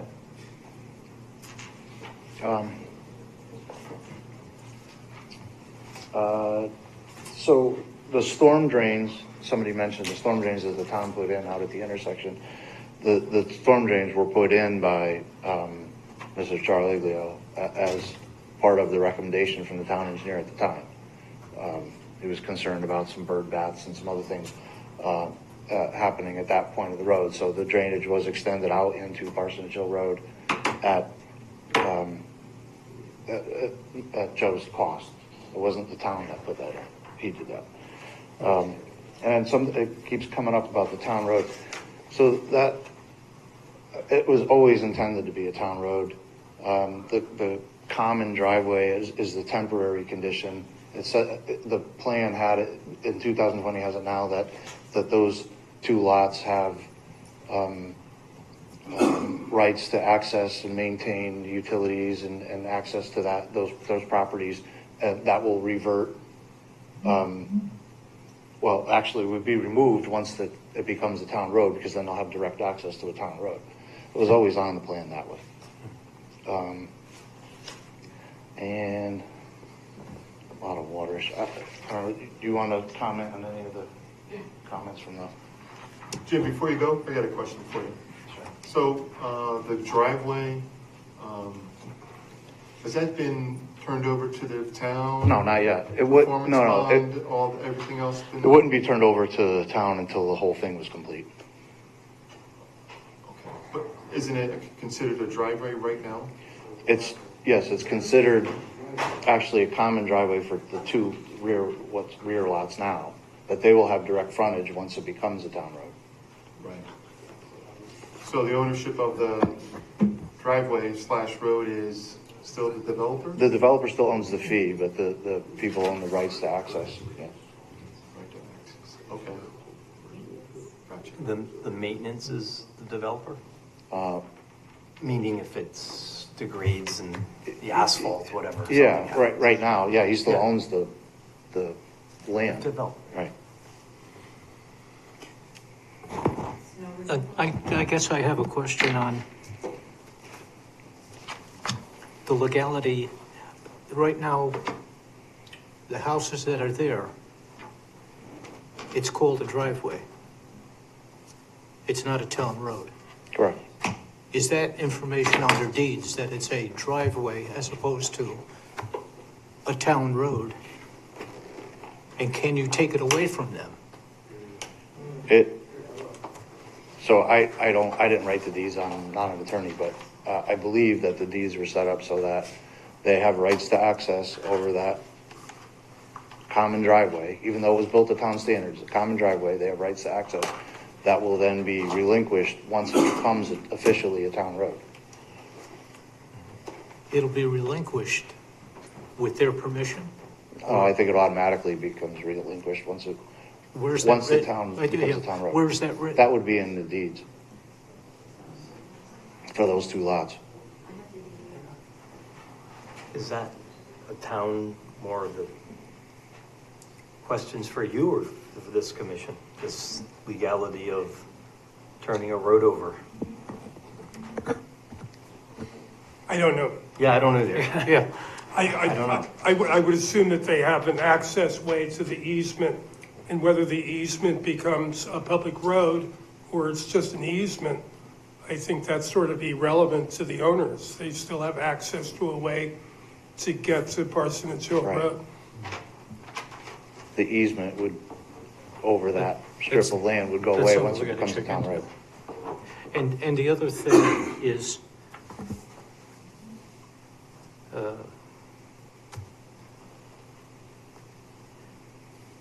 you're subdividing a property on a road that doesn't exist. So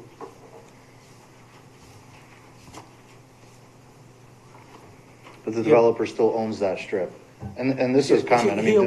owns the strip, but it's not an accepted town road. That's So correct. what he's putting in is rear lots. Excuse me? He's putting in rear lots. So Oh, the oh. acreage would be different. If the road was put in first and it's an approved road, then he can subdivide off of the approved road. But he can't, because what he's putting in is 40,000 square foot building lots. That's correct. And a rear lot is 80,000? No, 60,000. 60,000. 60,000 square feet. So it's, you gotta put the road in first. But they're not all rear lots. The new lots there are a couple of rear Right. lots. Off a town road. That's It's correct. not a town. The town road is part So of the you're gonna subdivision. build- This is you very want a common. subdivision, This happens like this in every town. The town road is part okay, of the it's subdivision. happening before us, Yeah. and I'm here, and I'm just throwing out my ideas, that it is not, right now, it is not a town-approved road. So you can't have a 40,000 square foot building lot because it's not on a road. You gotta put the road in first. Am I wrong? So typically what happens in all subdivisions all over the state is that the road and the subdivision are part of the same approval. The road, once this happens, once the planning and zoning approves the layout, the road goes to town council to be accepted, but it doesn't actually get deeded over until the road is completed. Curbs, trees and all that stuff, it doesn't get deeded over to the town until that happens. So, but you can't, in the meantime, say, well, you can't have any lots until the town accepts the roads. Nothing would ever get built. It's all part of the same process. So there are front lots on a town I'm playing road. devil's advocate in that you're gonna build a house on an unapproved road, and if the town council doesn't accept it, Oh, no, you're no, losing no. a lot of money. The town council has to accept that they're gonna, they have to accept the notion of the town road before anything gets built. They don't actually it doesn't get deeded till the end, but they have to be willing to accept it as a potential town road. they have to be willing to accept it. That's correct. It has to go, next step, I believe, is town council, right? That's the final step, is the road is accepted by the town council.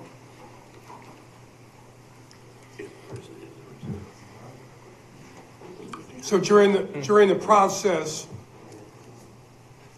it's assumed that it's going to be a town road. It's part of your whole condition that it is a town road. And there are bonds and there's money put up Right.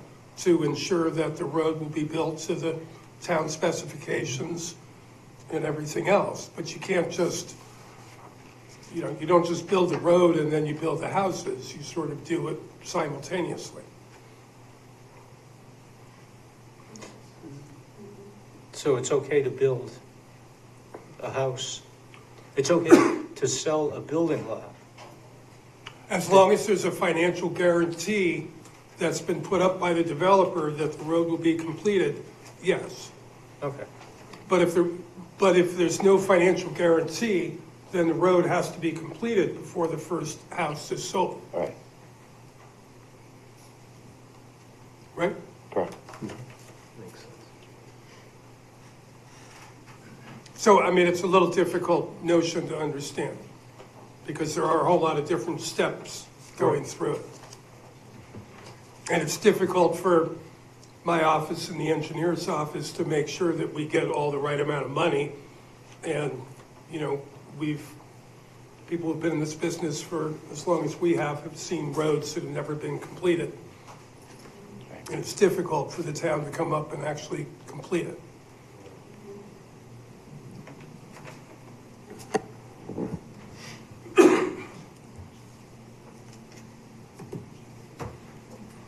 Anything else? Oh, well. Thanks, Jim.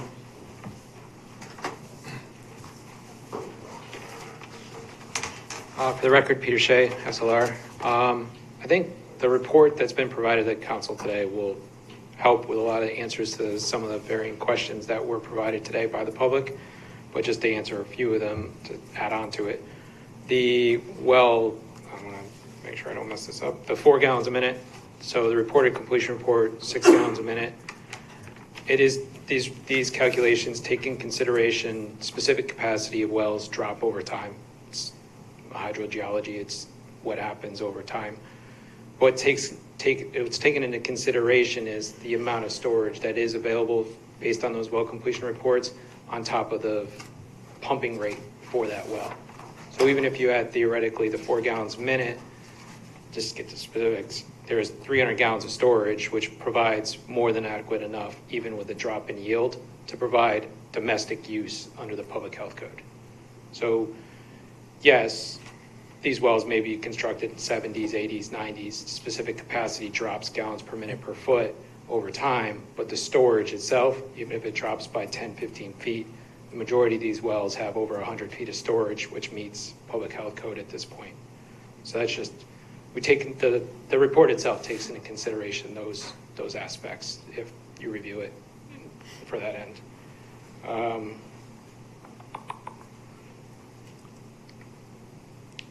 I also think the 2006 application, I think, is part of this submittal as well as that original hydrologic impact study. I'm not sure if that was available for the public at the time, but just to make people aware that that study is part of this application now as part of the submittal, and was also in, I believe, that submittal, because that's where I found it.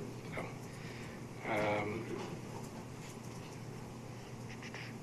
and then for arsenic, we do talk to DEP. Water quality itself, Arcos has high mineralogy to it just from the nature of what it is. It would be part of the build out would be a water quality sample for these private wells, in which treatment or whatever would be needed for public health code for these specific wells. As for other neighboring wells, it's primarily up to that private user to modify monitor their wells accordingly. And I don't know if you have any other questions relating to that. I think I responded to some of them.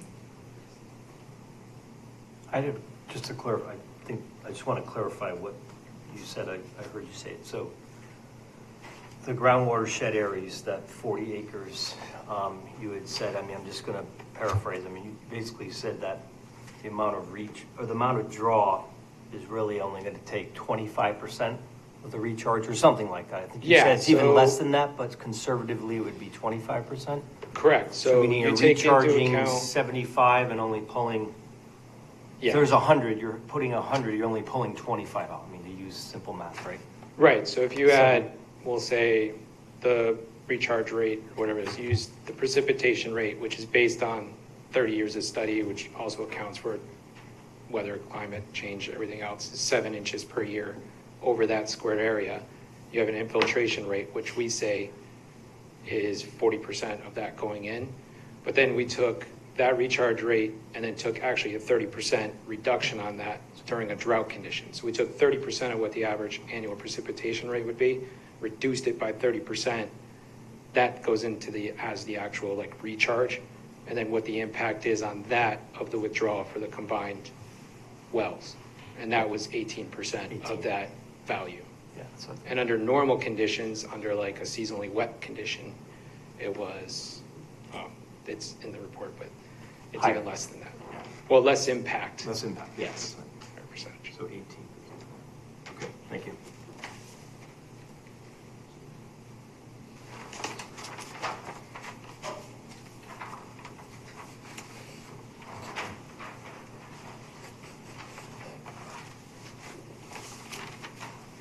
Would anyone last, oh, we're still going, Pete? Sorry. I just wanted to clarify, just to make sure I got. Okay.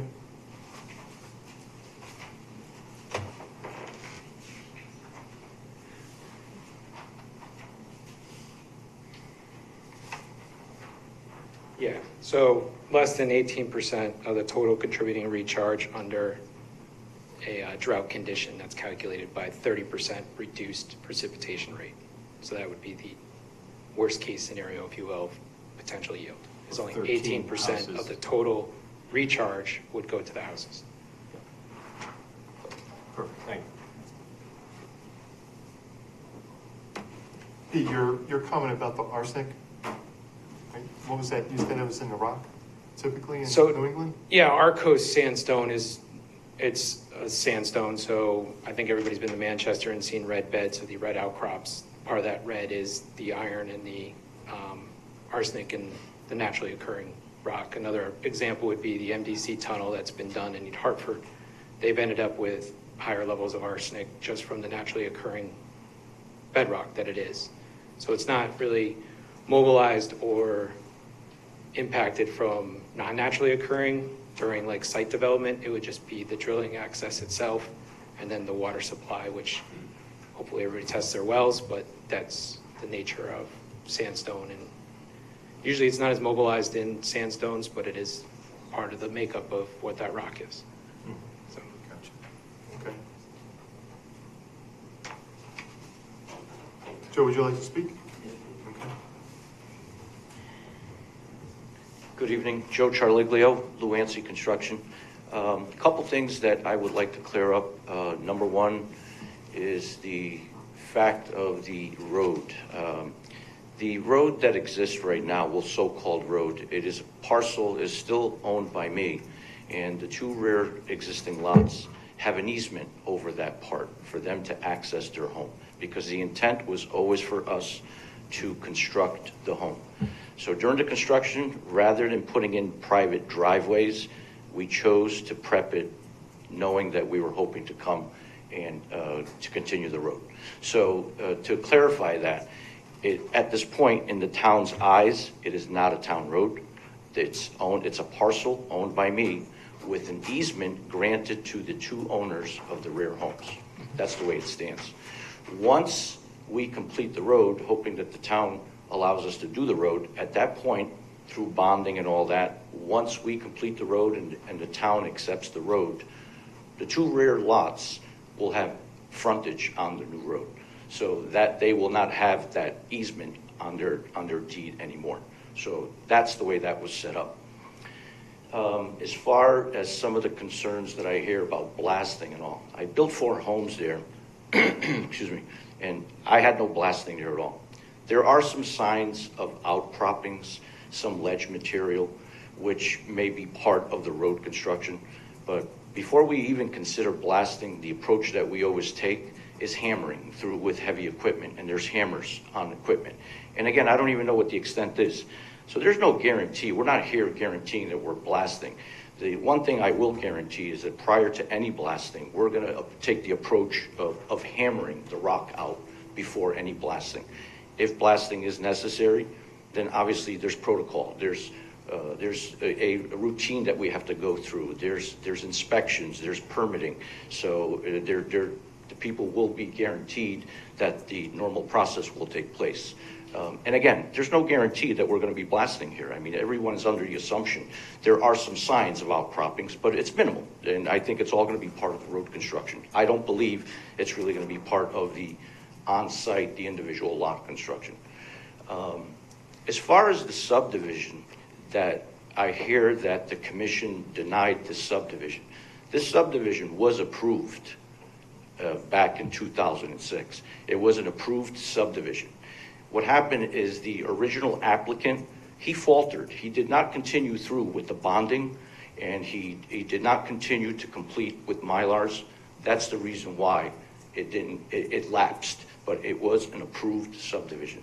So the people that had come out, yeah, there was opposition, but I was at the meeting, and the original applicant, he went through a number of different meetings, but it was approved. The subdivision was an approved subdivision, almost similar to, excuse me, to like what Jim just said here tonight, almost identical to what we're proposing.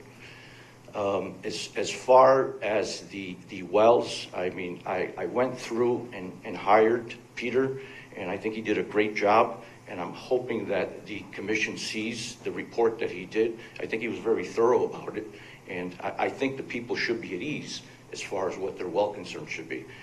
If anyone has old wells that are in need of repair or anything like that, I don't know if I should be held responsible for that. All I know is I think that what we're doing is going to be done properly. I'm hoping that the commission understands that. As far as the catch basins, excuse me, as far as the current catch basins, the catch basins that were installed along Parsonage Hill Road were installed by me. Kurt Weiss at the time requested that I did that. There was some kind of makeshift drainage system in the road, so we eliminated it. It was draining in, excuse me, it was draining into the opposite side of Parsonage. We took and we detoured that water on my property. So the catch basins that are now part of, well, that so-called road are dry catch basins. I have them protected with filters. We don't want water and siltation going into those.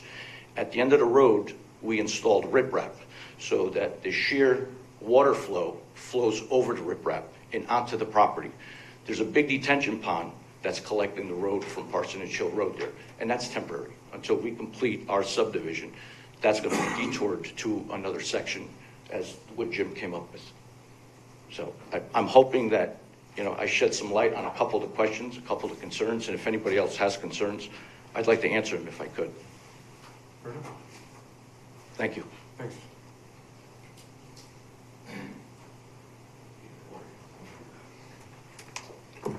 Would anyone else like to speak? Anyone else?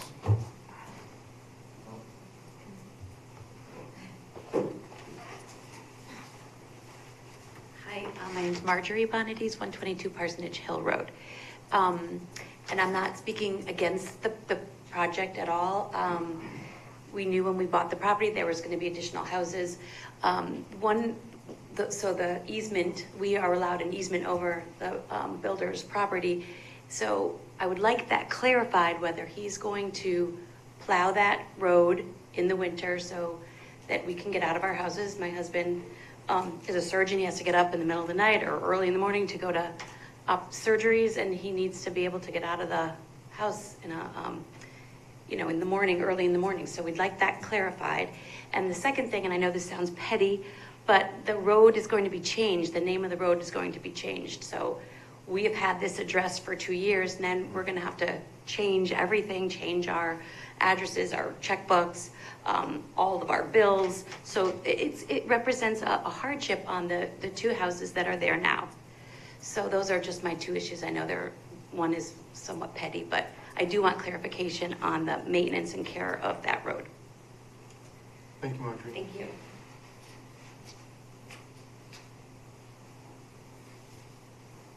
Would anybody else like to speak? Bob Kaufman again. I'm not sure of the hierarchy in the town, but the builder is making all of these promises. Is there anyone who does any follow-up? I mean, obviously you're looking at the pictures of those storm drains, and obviously nobody cares. They were put in and they look like crap. Is there anybody in the town that has the responsibility of following up on all of these promises they're making? I mean, the building department, I'm not sure who in the hierarchy has that job to follow up on all of these promises. So the zoning, the planning, and the engineering department follow up on that. Okay, Yes, sir. but if you look at those pictures that were I handed out. understand there are a lot of roads and a lot of work in Oh, town, sure. so we I understand. prioritize what we can. If you look at the pictures that Martha took there, it looks like a blight condition there at the end of that road. It looks awful.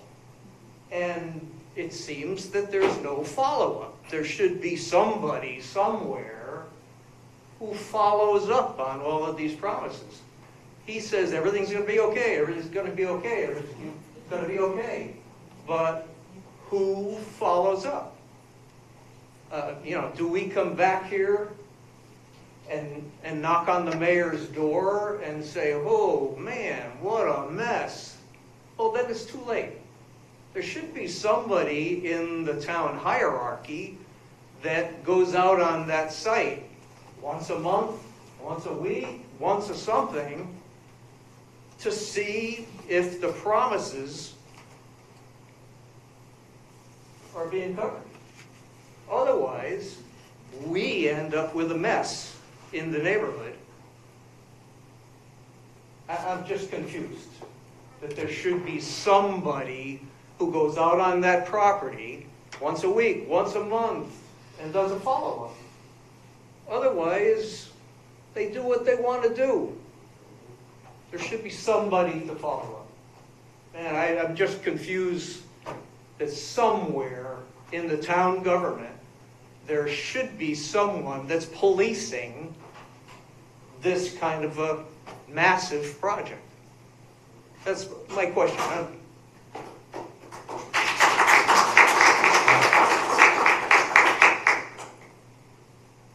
Thanks, Bob. Typically, it's the engineering department, but it's not the town council, or we're only looking at the application, but the physical. We're not enforcement. We're not enforcement. Hoping somebody had an answer to that, that should be some follow-up. I mean, I can answer to at least the wells. Go ahead, Pete. So just for the wells, just for the sake of process, I guess, planning and zoning, you guys are in charge of the site plan approval, but the actual well application would go to the East Shore Health Department. They do the approval. They would actually do a site visit to approve the site location of the actual well. Once the drilling is complete, they get the well completion report, follow up with the actual water quality results would go to them, and they actually go to the state of Connecticut as well. But they would be the ones who would then send it to the building department. The building department would then sign off on the CO for entering the occupying the building, but not until those sign-offs occur for at least the water side of things is where those processes would be in place. Okay. Could I see the pictures that were brought up, because I haven't been exposed to those? Maybe you get them through Dave, right? Later? No, later. I mean, they're going to turn them over to you. I'm sorry? Later, Joe. Okay, Yeah. no, because I wanted to clarify about the who's maintaining what. The ones along Parsonage Drive, Parsonage Road, Parsonage Hill Road, those are responsible, it's the town's responsibility, and I think they are maintaining those. The ones going down this new developed road are my responsibility. The filters are on there, so if there's sediment that's accumulating around there, then that's my responsibility. So if sediment is accumulating around those filters, they're doing their job. So as far as the trailer down at the end, it is at the end of the property. It's a storage trailer. One of the farmers that's farming it stores some of his stuff. I also store some of my stuff. There's some pavers that were left over from the previous homes that we built. So we left them there on site, hoping that, we're going to continue to use those. If there's any, I don't think there's any other debris other than regular normal construction material that we left there from the leftover of the two existing homes. And other than that, it's being farmed. There's no other debris there. So, Joe, just one clarification. You stated you put the drainage in? Yes. On Parsonage Hill? Yes. Are you going to finish pave the trenches? Yes. When we do final coat on the road, we were planning on finishing up that binder as well. We did a first coat patch, and we did a patch. There was some settlement that occurred, and I sent someone over, and they did, again, some temporary patch. I recently was up there, and I saw some markings, and I meant to call Victor or Fran to see what the markings were for, because I wanted to have the conversation with them as to what they're planning on doing. Because if we go forward, that is something that I'm still responsible for. I have to do the final patch on those. Right. What kind of time frame is that, Joe? Depending on how quickly we can decide on this. Well, because the final coat, in my opinion, being an engineer for the state of Connecticut, usually top coat doesn't occur until the entire development is completed. Well, if we do go forward, I can have the Parsonage Hills side done prior to doing the final coat on the road. Okay, just While they're there paving. I'm just saying, Yeah. the residents are concerned about it. Sure. And you have the silt sacks in the catch basins collecting debris, and, you know, might want to look at it. On Parsonage? Yes, sir. Okay. Right. Your drainage is connected, correct? All the drainage is connected, correct? Okay. Yeah. Just to clarify, you said the Parsonage Hill Road ones are the town's responsibility though, right? Yes, they become town property there. Well, just like the other ones will, when the No, I road understand. gets approved. But currently they are? Yes. Yes. Yes. I want to just clarify that. Yes. Yeah, I mean, it's the town, Parsonage Hill is a town road. It's a town accepted Yeah, road. yeah. So I did the improvements on it, Right. and it's their responsibility to maintain it. Okay, thank you. You'll look into that, Joe? I'm sorry? You'll look into that as far as when that can be completed? As With, far as the ones on Parsonage? Yes. With Sure. the white markouts and figure that out for us? Sure, absolutely. Thank you. Anyone else? Question, comment? Martha, you are all done. No, I can't, I'm sorry. Having just heard Joe make the comment concerning the storage unit on the actual property, that you have a picture there in front of you, hearing that the farmer that he's renting the property to, who's currently cropping corn, etc., begs the question, are there pesticides or pollutants in that shed that's being stored there? Farmers typically use that kind of stuff. You can't see, it's a half-broken door, you know. Again, this is where your imagination can go, right? This is what you can contemplate. Farmers and they use all these kind of things. In addition, I don't know that I feel that it's appropriate that, and someone can correct me if I'm wrong, that 2 years later, following the completions of the houses and the development, there are still in fact building materials there. I stood in one of the neighbors' driveways today while taking those pictures, and I looked over to enjoy the view of what that neighbor has to look at every single day. And I have to say that if it was me who had purchased that home and paid what I did for that home, and that was what I was looking at, I probably would be talking to Mr. Charleglio as much as I'm talking tonight in front of the council, but doing it on a daily basis. I think the town needs to take into consideration everything that's been presented tonight and not just let things go unaddressed, but instead delve further into the issues that we've come out to express. Thank you for your time. If you don't mind, I want to take back the picture things, and I have little ones here. I know you want them. I can give you a party favor, but they have to be in this envelope. Thank you.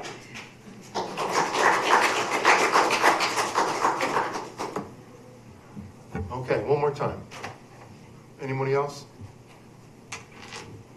Commission members, questions, comments? Applicant? That's a pretty big package you put together. You had said in 2006 there was a denial, but then they said it was not a denial. So in here, is there anything on that 2006 denial?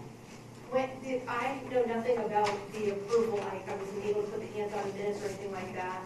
Going based on the behavior register articles that are attached in there as well, and material that I read concerning the agreement that Peachtree Estates had at the time that involved Bob Newvig and Mr. Charleglio. That would require further review. Again, there was maybe a week and a half to pull materials together on a topic that I had no knowledge of because I'm new to the town. And with the 4th of July being in place, there was a delay in people getting back to me. However, if there is no decision made tonight, I have several phone calls into other regulatory agencies because there's further things that I would like to delve into. But being of the essence, I needed to prepare and focus on what I thought were the big key issues that needed to be looked at and talked about tonight. I recall it was approved. I was on the commission then. Yeah. And I do recall at one point reading as well that previously, I think this was documented in the 2020 minutes, that the town had approved sidewalks at the time to be put in, and one of the council members approved removing those from the thing. So now, a couple weeks ago, at the meeting, they were requested again, brought up by one of the neighbors. The council was nice enough to say, we'd like to see the map again, and I'm hoping that if this does in fact go forward, that there's not another removal of the sidewalks like there was in the documented in the 2020 minutes. There's no sidewalks now. No sidewalks. Anything else from the commission? Dave, would you like to add anything? No. So with that being said, I'm going to continue this public hearing until the next meeting, which is August 15th. With So all the we can- information, I'm sorry, you can't do that? No, you should ask for an extension from the applicant. Should we discuss, we can still deliberate beyond the public hearing. You want to close it? No, I'm not saying, yeah, I just, Traffic study and everything else.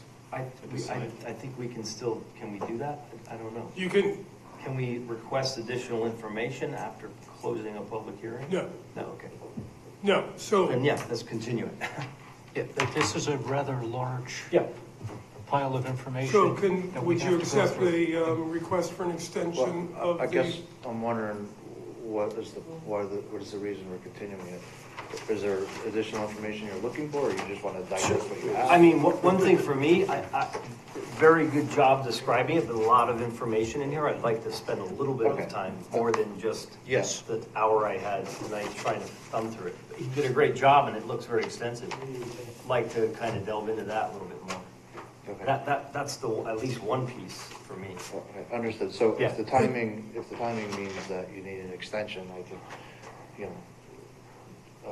the extension's granted. Okay. That way, at least Yeah. we can delve into the subject matter, and if we need a response, we can get Yeah. a response and still have it on the record prior to closing the public hearing. Sorry. I don't hear what you said. So if you would agree to an extension till our next regular meeting in August, Yes. that would be good. I'll send you an email, Okay, so you have it on file. Thank you, Jim. I Thank you. appreciate Yeah, it. thanks, Jim. August 15th, right? I believe that's the date.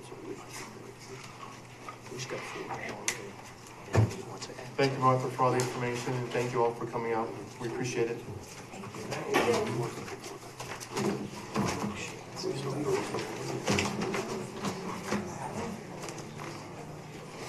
These, right? I think Martha wants these, right? Thank you. Thank you so much.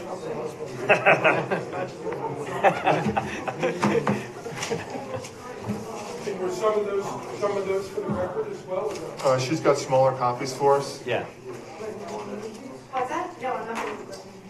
They want to have the things on these. All right, let's go. Okay. Let's get on these chickens. We will make it for the chickens.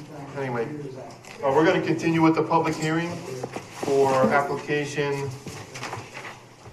2024-12 for Foxen Road, Forest Road, Pawtucket Mountain, and Forest Road rear. Temporary use.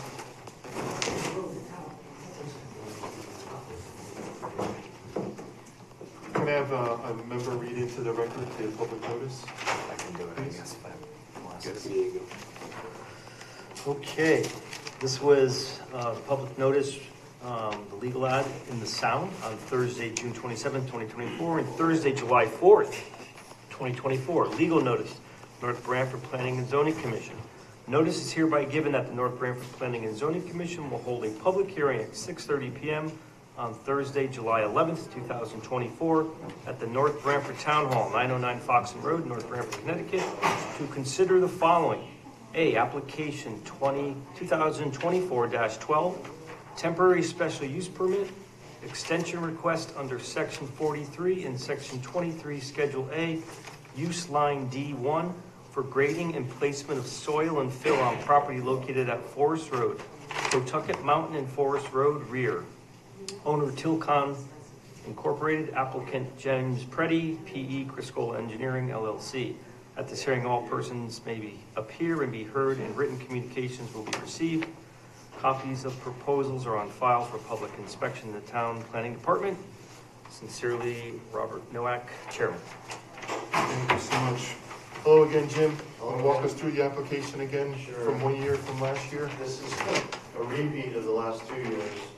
It's just your procedure because we were not able to change the zone for those 2 northern properties.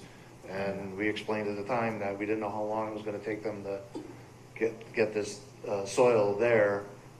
So we were told we have to renew it every year. So here we are. So Jim, how high did we get this year? No. Couple of We haven't been elevations. out to resurvey it, but they. Take a guess. They still have, I don't know if you had to guess how high they are. How high was it last year? Last year, I think it was they had put, I mean, it's pretty, at this scale, it's hard to see, but, and it's a pretty large area. But I think they had gotten about 8 to 10 feet across the whole thing last year. So they're probably no more than that again,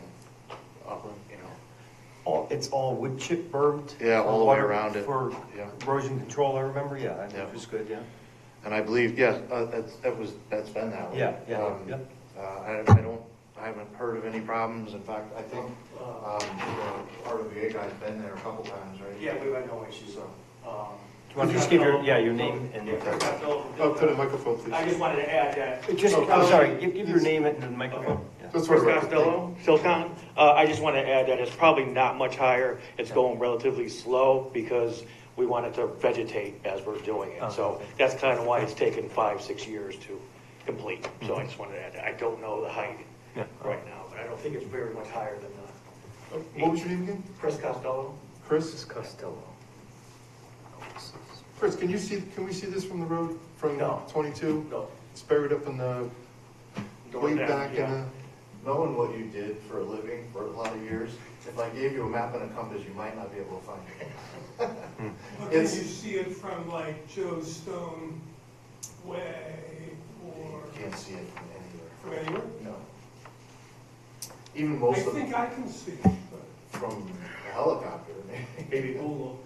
no, from like Joe Stone Way up In on the top dead of, of winter, maybe. yeah, up on top of the hill there. Yeah, maybe. That's pretty far though. I think that you'd be looking south from the other road, right? Well, it's north, right? Yeah. But So is this gonna go on for another 20 years or? No, I don't know. No, I'd say 5-6 more years tops. and Chris, this is the stuff we take from the area where you're gonna blast? That You're just exposing the overburden Yes, on the it's rock, over, right? it's overburden is And what you're it bringing is. it there? Yep. We keep the overburden for eventual closure of the quarry. So we have all the overburden from, I don't know, 100 years, I guess, stockpiled up all along the perimeter of the quarry. And we had no more room to put it, so this was our, maybe there another 100 years. yeah. Yeah, Oh, I didn't realize that. Yeah. Wow. Okay. makes sense. And we've been doing this 2 years. Well, Just for this particular location? area. Okay. On the old, and this is allowed activity within the I-1 zone. It's just that these 2 properties that they bought on the north end are still in the residential zone. And we came in actually for zone change to amend them. Right. And it was denied. So we have to go through this process now, they're not allowed to blast there currently, but they can put the soil there as long as we do this permit. That's interesting. You remember that, Bill? Yeah. Yeah. What was the reason why we couldn't change it? I remember people were concerned about, I think, blasting and stuff on the lower ridge, but I don't recall. I actually really don't recall. I think the way the regs are written now, the permit's only good for a year. Yeah. So unless you guys made some sort of special dispensation or something, I think we're stuck with it. Okay. Until you fill this up, but then you gotta move somewhere else, I assume? Correct. Okay. I don't have any more to say. Unless you guys want to Glasses, I can't read change this the one. zone on your properties, then you can eliminate this. we like to entertain a lot of things for this commission. That's like really down the low at the end of the totem pole with the list we got going on, Jim. So with that being said, I'd like to open it up to the public hearing, but there's no one in the audience. So I assume there's equal number of people opposed to it and equal number of people in favor of it, since there's nobody here. So I'll entertain a motion to open the public hearing from the commission, just to follow protocol, because it is a public hearing. I move to open the public hearing for application 2024-12. We have a second on the motion to open the public hearing. I'll second. All right, we have a motion, second, to open a public hearing for application 2024-12. Public hearing is now open. Hearing no opposition, for or against, I'll entertain a motion to close the public hearing. I move to close the public hearing for application 2024-12. All right, we have a second? Second. Okay.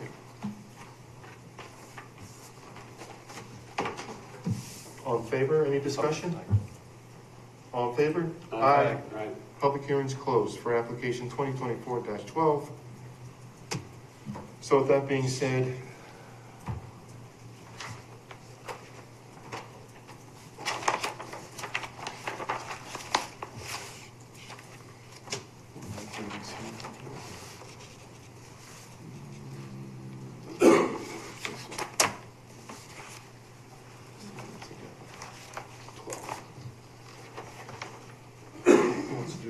I entertain a motion to approve application 2024-12. Let me do it.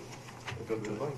I move to approve planning and zoning application 2024-12, temporary special use permit, extension request under section 43, excavation, grading, removal or filling in section 23, schedule A use line D-1 for grading and placement of soil and fill on property located at Forest Road, Pawtucket Mountain, and Forest Road rear. Map 52A, lots 12 and 14, R80 zone, owner Tilcon Incorporated, applicant James Preddy, PE Crisco Engineering LLC, as described and submitted an application and shown on the following map and drawings. Proposed grading plan for overburdened soils, properties located at Forest Road, rear, and Pawtucket Mountain, North Branford, Connecticut, prepared by Crisco Engineering LLC, dated January 4th, 2021. With the following standard conditions: 1C, 2, 4, 8, 9, 15, 17, and special conditions 22, 23, and 24. And I will read the special conditions are 22, all conditions under zoning regulations 43.4 standard shall be adhered to. Special condition 23, no screening, washing, crushing, etc. shall be performed on site. Special condition 24, hours of operation shall be conducted from 8 a.m. to 5 p.m. Monday through Friday. There shall be no operation conducted on legal holidays, Saturdays, or Sundays. We have a motion and a second. Second. Okay, we have a motion with a second to approve application 2024-12 for temporary use to continue filling Forest Road, Pawtucket Mountain, and Forest Road rear, R80. Any discussion? Hearing none, all in favor, say aye. Aye. 4-0 passes for application 24-12. Okay, moving on. Old business, there is no old business. New business, application 2024-11, 1 Forest Road, I-1 zone.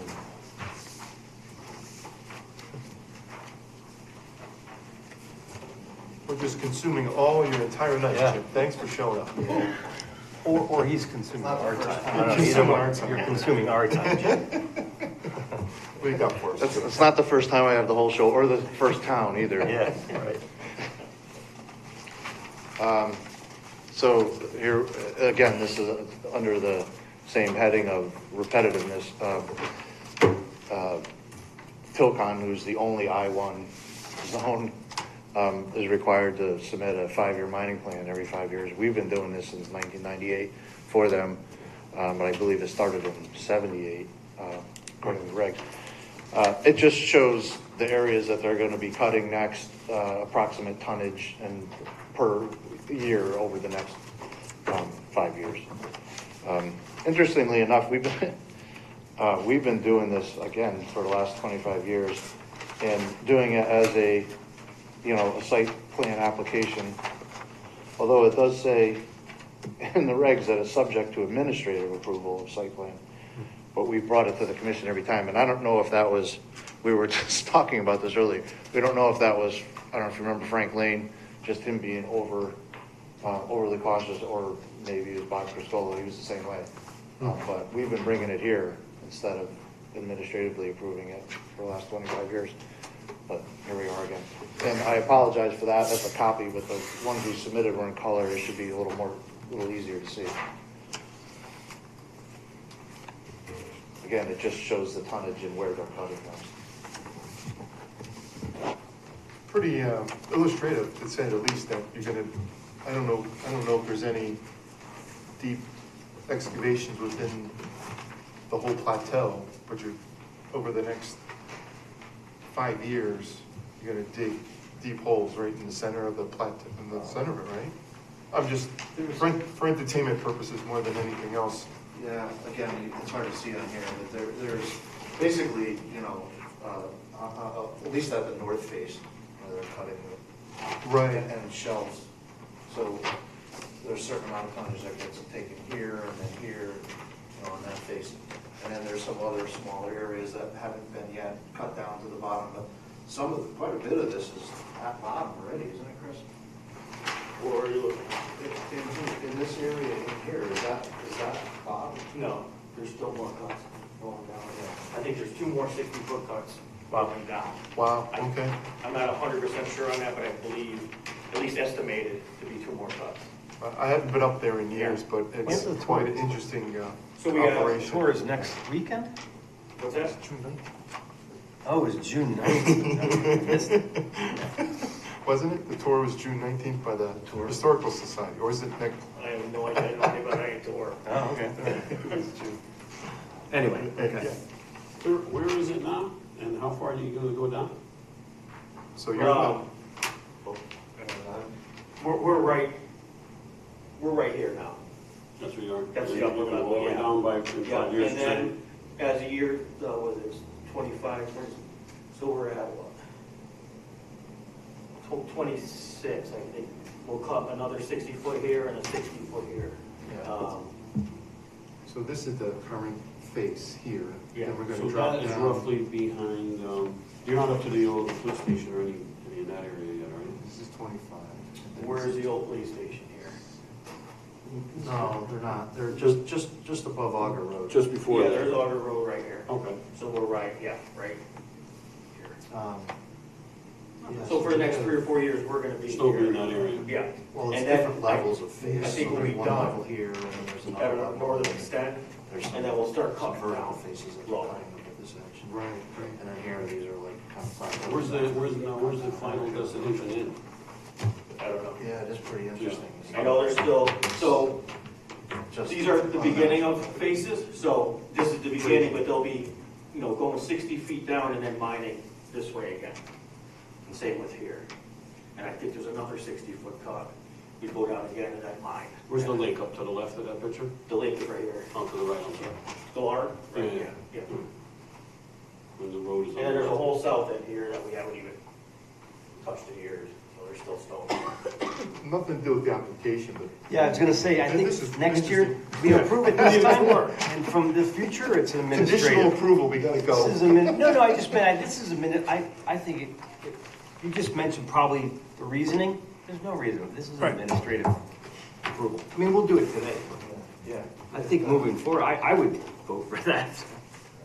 Well, it's every 5 years, right? Yeah, go on the tour if you want to learn more. Helicopter.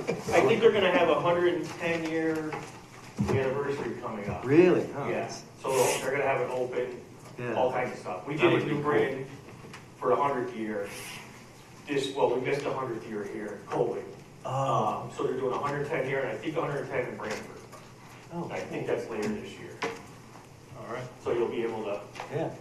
do whatever you want. So when is that? When's I'm not sure, I think it's 20, August or September, no, it's, no, 1914, Oh, so 14. 110 Oh. years this year, yeah. Oh, this year? Oh, Yeah, oh. I think it's in August or September. Oh, neat. All right, that'd be interesting. I'm sure you'll know about it. Yeah. But it is, yeah, it's to see you drive by there and you would never know that that exists. Yeah. Until you get up in there and you look, oh, look at the little truck, and then you drive and drive and drive and realize the little truck can't reach the tires. Yeah. Right, believe it. Yeah, you don't use small pickup Far trucks, bigger that's for than sure. you. The hub's right here, actually. Yeah. Wow. It's almost a mile, right, Chris, the north face It's of more the than a crusher? mile. Is it Yeah. more than a Yeah. mile? Euclids, yeah, the big Ukes. Do you think there's any anticipation going further to the north, or are you just gonna drop back? 'Cause that's far- Mining? Yeah. We can't go any farther north. Oh, you can't go any No. further? Oh. Everything past those, That's where those two residential properties stop piling over for, Yeah. But you can go right up to them. right up to it. right up to them, yeah. Well, this says 50 feet, but we've held 125 for all these years. Right. Buffer all the way around. Okay. Yeah. But even that buffer's a 50-foot for a structure, right? It says 50-foot. Green belt. Green belt. Right, it has to be trees or something. Okay. You guys have any comment, question, concerns?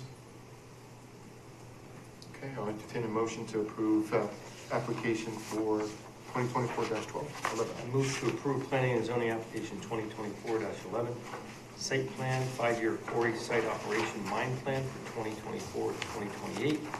Request under section 34 industrial quarry district to continue to allow the quarrying of material at Tilcon located at 1 Forest Road, map 25, lot 12, I-1 zone, owner Tilcon Incorporated, care of Chris Costello, applicant, Jim Preddy, care of Criscola Engineering, as described in the submitted application and plan entitled 5-year mine plan, Tilcon, Connecticut, Incorporated, North Branford, Connecticut, dated June 2024. Okay, we have a motion, do we have a second? Second. We have a motion, we have a second to approve the 5-year quarry district mining plan. Any discussion? All in favor, say aye. Aye. Aye. The ayes have it, 4-0. Thank you, Jim. Thank you, Chris. Thank you. Can I go now? We're good. One more question, no. Thanks, Jim. Have a good night. You too. Other business, we have zoning reg updates, number 7, town planners report, 9 adjournment.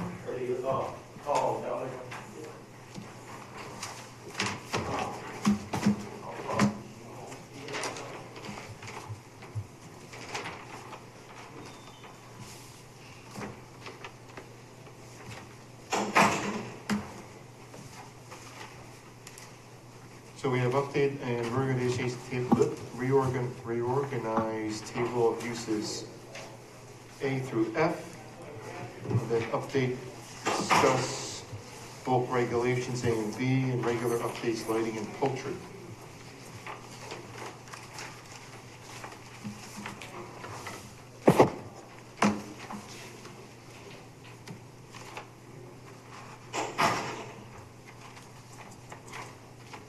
So you have the,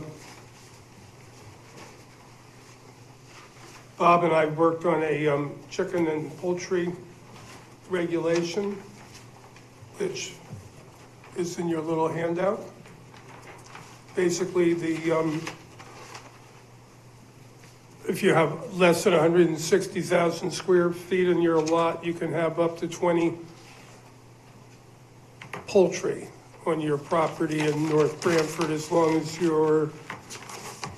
where you're keeping them is 25 feet away from the property line, which really means that you can have 20 roosters on your quarter-acre lot if you wanted to, as long as you're keep them 25 feet away from the property line. And I'm getting a lot of pushback about that.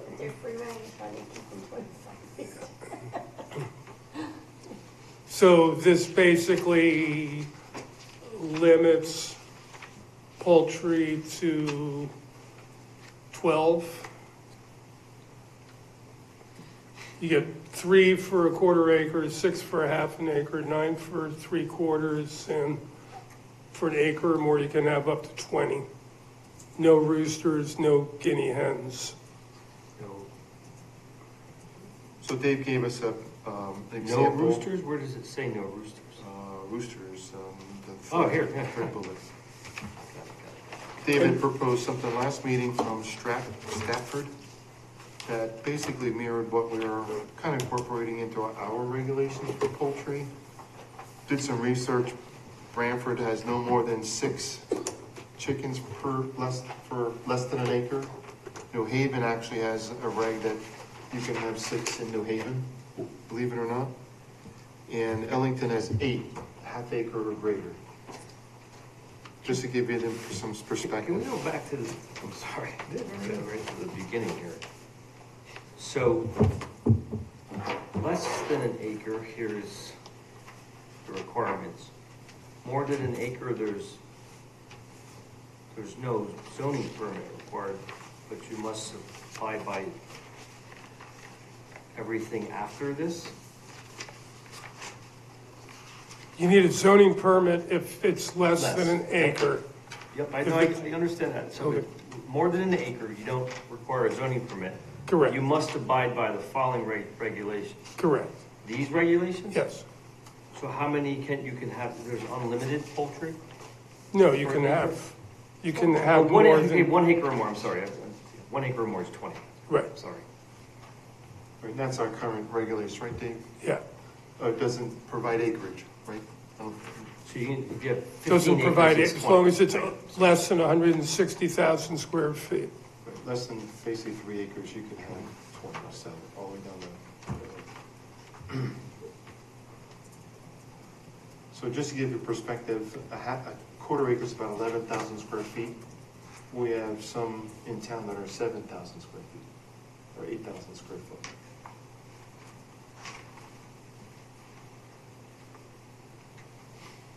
What's the, so what are we getting by requiring a zoning permit for less than but not more than? Just gives you more Just some chance to see? some eyeballs on it and knowledge that it exists. Yeah, okay. We get a lot of complaints, or you get any complaints? Yeah, I get complaints every day. Yeah. No, I'm like playing devil's advocate, saying I could have 5 acres and I put my coop right next to my neighbor's house. If I'm 25 feet, it's the same situation as a quarter acre almost. You might as well have it. It's no different, right? Well, they gotta be 25 feet away, Yeah, I know, either way. right? But I'm saying that I could have 50 acres, and I'm gonna put the coop right near my neighbor's house, and I live nowhere near it, you know? It's 25 feet, so. I'm just saying, I don't know what we gain with it, requiring a permit or not allowing a permit. But making the distinction is what I'm saying. And I'm Why are we think- making a distinction? Why wouldn't it be Because it's- all or nothing? Because it's density. But my example, you could locate them anywhere. You could locate them near your. Well, of course, but So I could have an But I'm acre, and thinking here's of- my house, and I don't want them near my house because they smell. I'm gonna put them over here, and my neighbor's house is right here. yeah, But you haven't seen that. right. That's all I'm saying. Is it a, And I'm thinking of the 6 quarter acre lots in a row that all have chickens now. I'm not arguing that, it makes sense to have zoning permit. I'm trying to argue, I'm not trying to argue anything, I'm just trying to raise an issue of why do we think an acre makes it, okay, we don't need to see anything? You could, what I'm describing could be reality, right? Well, I'm more than happy not to have them, I mean, I'm the one who stuck the permit in here, Bob didn't have it when he first wrote it up. I'm not saying we get rid of it or not, it's just, I'm struggling with the distinction because if I have 1.01 acres, I don't need a zoning permit. And I'm not gonna put a stinky chicken coop right near my house, I'm gonna put it in the corner of my house, and my neighbor's house is probably right there. Right, But and you- I'm still gonna have an enforcement issue one way or the Yeah. other. Yeah. Would it be better if you saw more application of the distances based on acreage? I don't know. I don't know. I'm just kind of trying to understand. I just would sort of like to have a permit, so when the other neighbors complain, I can say, well, I got a permit, this is where they say they're gonna put it. No, They're not totally following understand, the rules. but I'm saying, why not for all use, all I folks? got an idea. I don't know. What if it's the opposite, instead of 25 feet from the property line here, what if it has to be so close to your own house? Yeah. I'm not, You got I'm a saying, why not a permit, why not a zoning permit for any poultry? So you have Well, I mean, eyes it's on gonna it. be an enforcement issue no matter what it is. I mean, you know, if you have a 6-acre lot and you wanna build a house on it, you still have setbacks that are 25 feet away from the property lines. And the 1-acre guy has the same setbacks, but they're a lot closer. It's still gonna be an enforcement issue to make sure that you build it where it's allowed. It's a lot closer potentially to the homeowner's house, not to the neighbor. It could be the same distance. It's 25 feet off the property line. Right, but so would a house on a 6-acre lot. So I think we're doing this to help you, or help zoning enforce complaints. Well, I would just have a record of it, that's all. I mean, I'd be more than happy to have anybody pull a permit who's under 160,000 square feet. So Bill, just to give you some perspective, right, Branford has, they said no permit required for at least 1 acre, 50 birds per acre. Yeah. No permit, right? But it says 50 feet, 50 feet, no poultry shall be housed within 50 feet of any street or within 75 feet of any property line. Okay? So that makes sense. Then let's go to the next one. No permit required, 5 acres or more, no limit on the birds, same offset, 50 feet and 75. Then it makes a distinction. Smaller than 1 acre, no more than 6 birds, pull a permit, no roosters, 6 feet from the property line, and at least, now this is interesting, 25 feet from residents on adjacent lots. Not setbacks, but from the actual building, per what you were just saying. Yeah, I'm not trying to complicate it. I'm just trying to understand. I mean, I'm more than happy to There just could be many- rewrite the existing regulation and just say no roosters. I mean, that's the big issue right now, is that we allow roosters and guinea hens and all that sort of Those are stuff. noisy birds. I mean, that's all I really want to get rid of. My original write-up just took what we have right now and said no roosters and no guinea hens, right? Yep.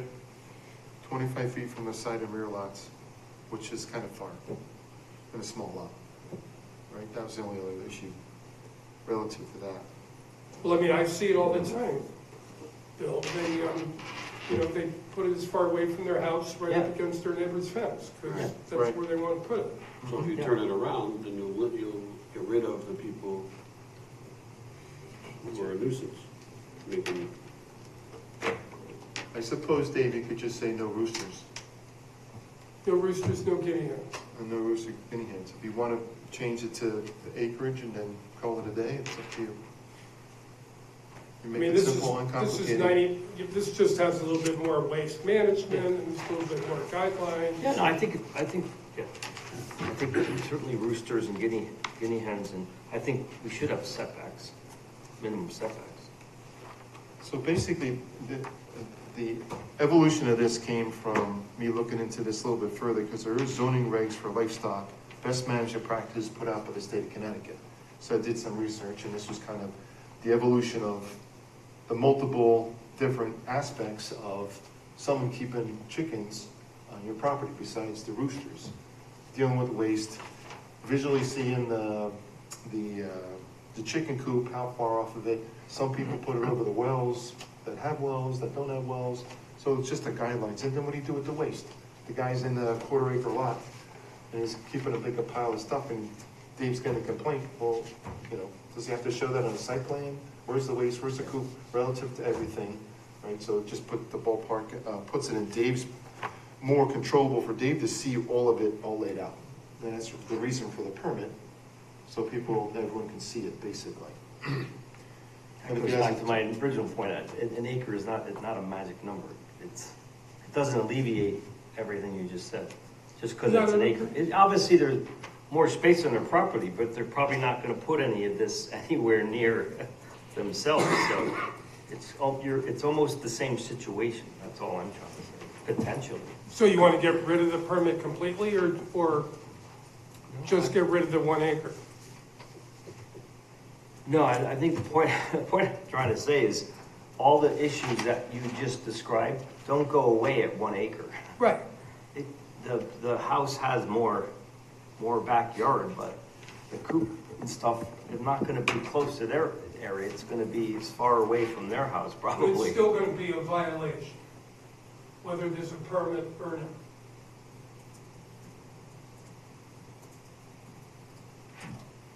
Yeah. So. Well, no, it's still I'm an- saying, It's still an enforcement issue, whether it's 6 acres or half an acre. yeah, but you're not gonna see it. Well, the neighbor's going to complain because it's going to be right on his property line, so I will see it. Yeah. Okay, just keep it as it is, I understand. I mean, right? Yeah, yeah. I mean, I get the issue about Yeah. I mean, I've been in other towns where we've regulated it based on zones, where we've had multiple zones, but I'm not just gonna say everybody in the R40, which is, who drew up that number? That's not even an acre, that's just 40,000 square feet.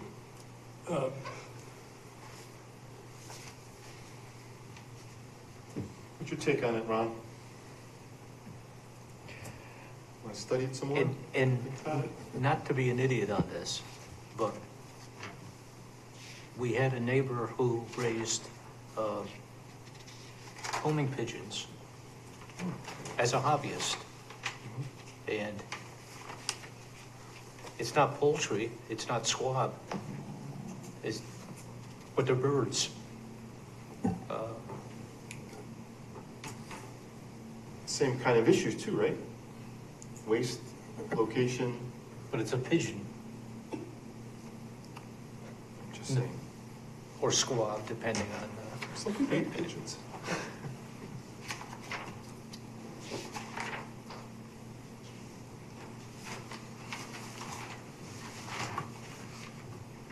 What do you think, Paul? Question, comment? I would make it go towards the people who are actually having the birds or the animals or whatever is in question, closer to them. And then some people would probably not have them if they had to be the ones to smell it or have it right out their door instead of the neighbor's door. So taking it from the neighbor's fence line and bringing it back 25 feet, it's not really a lot. I mean, it's getting them off and probably help them chop a few people out of the mix. But if you gotta have it, from your house, regardless of where the property line ends, that would change a lot more people to say, listen, the husband might want it, the wife's gonna say, no way, it's too close to the house, and now my house stinks.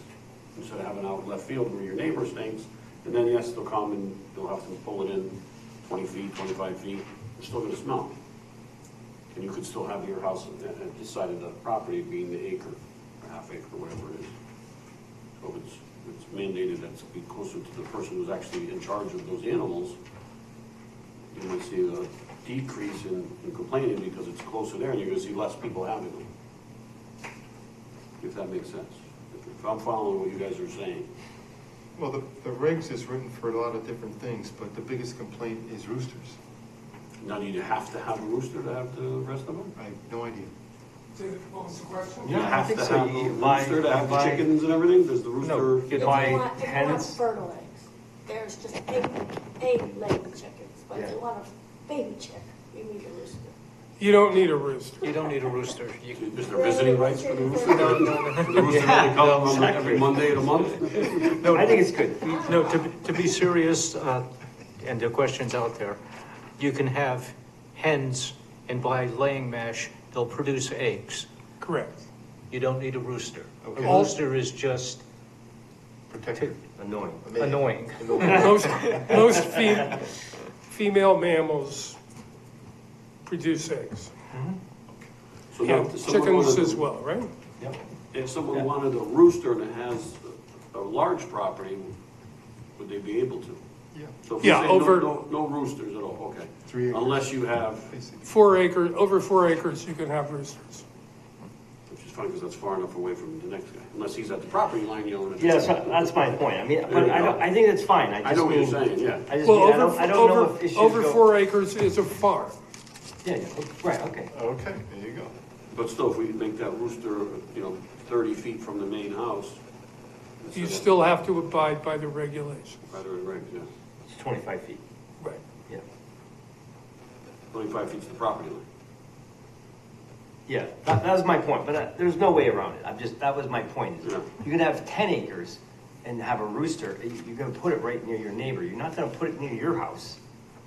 So make it there's right no house. difference from that to, to having, the amount of, in principle, yeah, you would think yes, but. Right. And I'll in still say, practice- it's an enforcement issue one way or the Yeah, other. yeah, well, they can have it. If it's over 3, it's allowed. So there's nothing you can do. But how many times you go out in the morning and you hear, well, Doesn't- we have a 5 o'clock in the afternoon rooster. Yeah. But, it's a distance, the way the ridge is, you can hear it. Yeah. I don't mind the one out here, but I don't. Yeah, I'm It's farming not, it's not community. right out my fence either, but. So, Doesn't bother me. the next one is the lighting. Everybody had a chance to look at that? I I think have it's not. pretty good. It's pretty simple, pretty straightforward.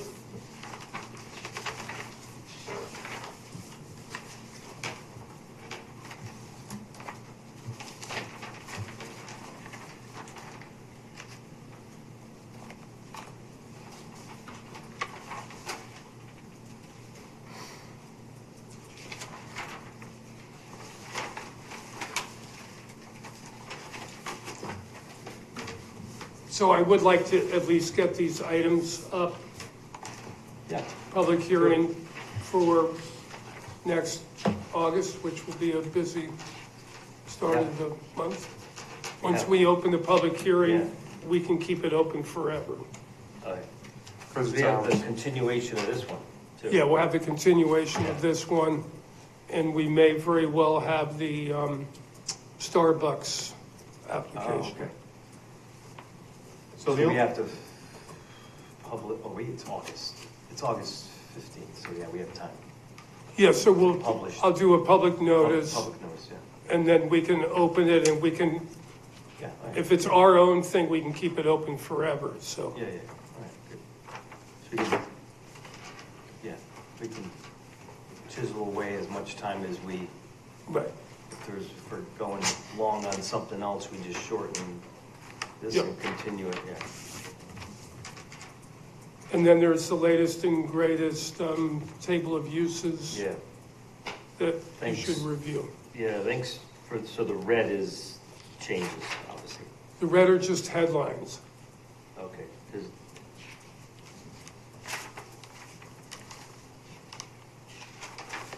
There are not really any markups on it. You're just gonna have to sort of wing it.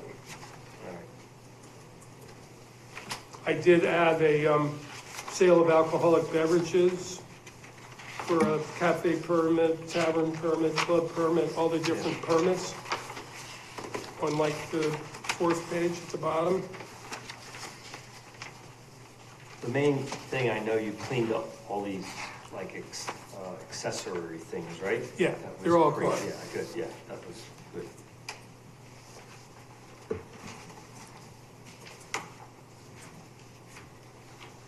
Dave, are we proposing to submit the lighting as in its entirety as is? Yes. I did add the definitions back in, Thank you.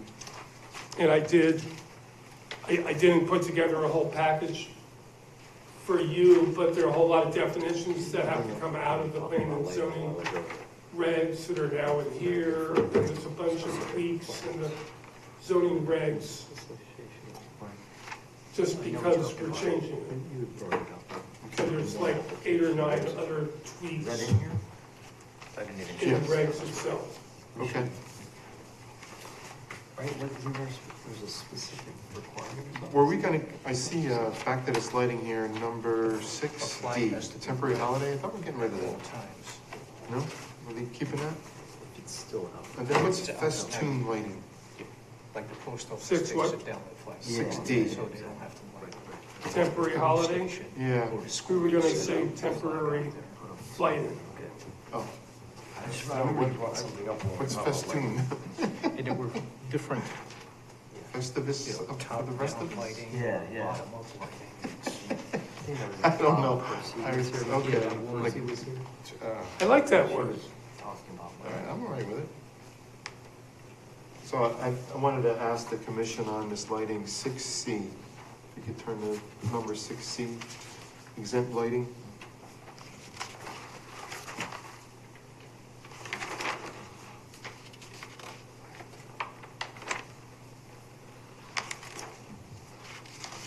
So exempt lighting 6, it says flagpole lighting provided all luminaires or combination of luminaires are shielded so the light source is not visible from the property line, so on and so forth. The only reason why I bring this up for 6C is every, not say, should say every, but a lot of towns distinguish the flagpole lighting specifically for the American flag. Nothing for, not for anything else but the American flag. So this neutral flagpole lighting just says flagpole lighting. Right, didn't distinguish between whatever flag is on there flying, but you can light it. So, but if we're gonna have flagpole lighting, I would like to have more information relative to the flagpole itself. If you're not gonna identify the American flag being lit, then if we're gonna have flagpole lighting, then the flagpole should be the flag should be established based on normal protocols for a flag. The American flag always flies higher than every other flag, period.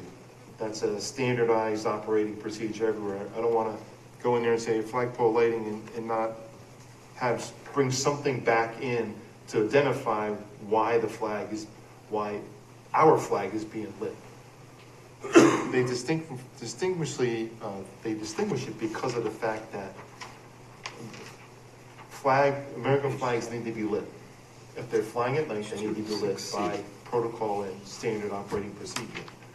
Right? So if they're gonna have a flagpole that's, I don't know. I'm just throwing it out there. I prefer to have something identifying the American flag needs to be lit. If you want to light something else, have at it. But if you're not going to call that out, then there should be something else in this that identifies the protocol relative to flagpoles themselves. That's my take on it. I don't want to just say, go ahead, neutralize and just say, have a flag. Light any flag, I don't care, not other ones, but. So how it's written now is not, you want to add something more than what's written now? Yeah, our regs say flagpole lighting, American flag, and it goes on to say some other things, but that's basically what it says, something like that. No, but this is what we're proposing, so is this acceptable or not acceptable for you? I don't like it. Okay, you don't like it, I just want to make sure it's clear. I want to change C. You want to add the American flag? This is what ours says. It says lighting for the American flag may deviate from these standards by simply blah, blah, blah. It's preferred that the flag be lit from the top down, number of luminaires, blah, blah, blah.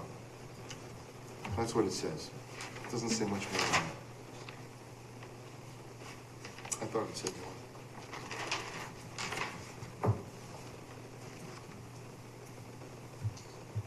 I don't know what do you know, do you have any perspective from other towns? I mean, do they get very specific? I don't know, I have no idea. I don't know. I've never really thought about it. I mean, there's certainly issues in towns with municipal flags, municipal property in flags. But this is just dealing with commercial property, which may be flying flags that are like, they just might be flags. Or something, yeah. They might be pennants, right? They might not even be a geographical location flag. It could be, don't tread on me. Mhm, yeah.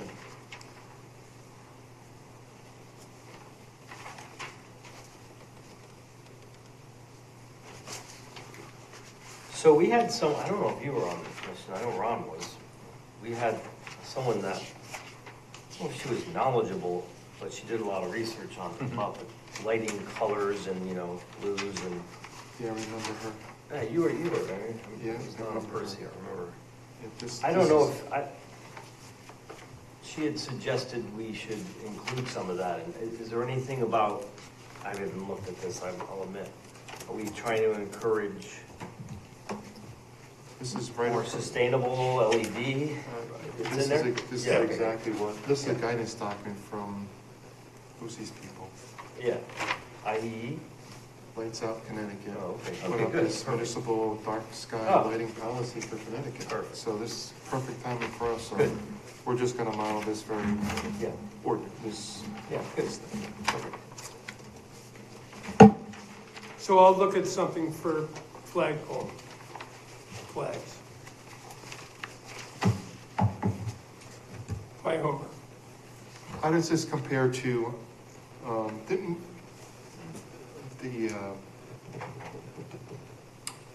we put up the lights at Stanley T? And didn't we change height requirements for lighting, for sports field lighting, basically? Yeah. This replaces that too, right? Yeah. That goes away, this replaces it? Yep. Okay. That was like the next section too, I think.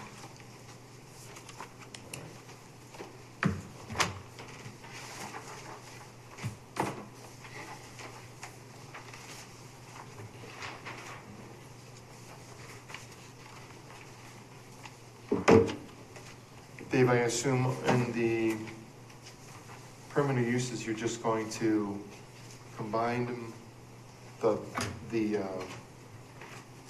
bold-faced lettering, like takeout restaurant is under food and hospitality, that's gonna be incorporated into like C5. Well, there's some of the sort of bold ones Yeah, that the are bold like ones. more newer than I stuck in there. Undertakers, hotels, motels, but we didn't assign them, at least. We don't have a takeout restaurant now, we just have restaurants. Okay, And there's sort of one with like takeout service or something, but I'm getting more requests for, you know, takeout restaurant with no indoor seating. okay. And then we talk about a patron area for how many cars they need to have parked. Well, what's the patron area of a takeout restaurant? You know, it's like 0, so they don't really need any parking, but they're gonna be there to go take it out, so they need something. Yeah, it's like pick up a pizza and go. Yep, exactly. Estimated on the queue. 5 in line waiting.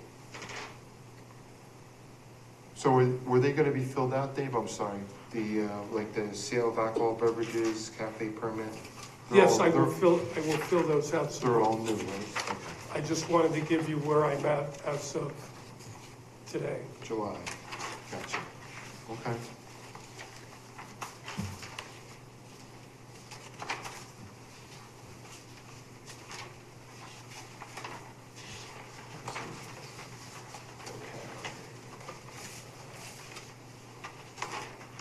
You want to dive into bulk regulations or B1s, B2s? I mean, Well, I think we've sort of been through that a number of times, right? yeah, I think we're good. Yeah. Like that, this is update, discuss bulk regulations, A and B, discuss change typo. That's an easy one. We're gonna do that. 125, not 50. Discuss lot size setbacks, business zones. B1, change it to from 1 acre to a half acre, basically, and setbacks from 50 to 20, and side setbacks from 20 to 15. Right? They Yeah. seem reasonable adjustments for the business zone. So I'll just make these more formal and bring them back to the next meeting, and then we can kick them down the road again. Okay. Yeah, and the bulk standards, there was a bunch of things in there that were kind of weird. That's what I was gonna ask you, so are we not ready for public hearing next meeting? Yeah, we can start the public hearing, yeah. I thought you were saying you're gonna come back here after you make all these additions, like additions to alcohol and. Well, it'll be the package for the We can just public do it real hearing. time, yeah, and see it, and we can obviously make changes that. Right. Yeah, okay, got it. All right. That makes Okay. sense. You want to do a wholesale list, wholesale public hearing on this list? Yeah, I'll just expand this even more and, Okay. I mean, the sign seems like it's all set to go. The bulk standards, we're trying to looking at combining I2, I3, B1, B2, or no, B3 is being eliminated. We were talking about that, right? right.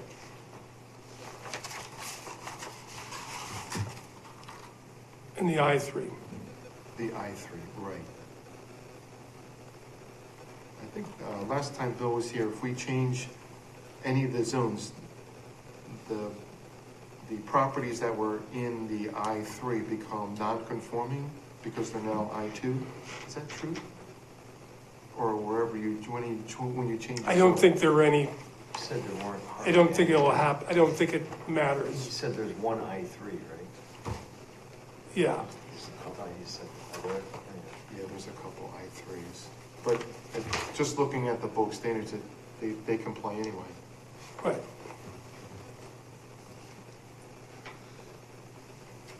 Yeah, because you go from I2 to I3, everything gets smaller. So you're already conforming. Right. The I3 is bigger, right? Yeah, Yeah. in every aspect, okay. Is it possible to have Lynn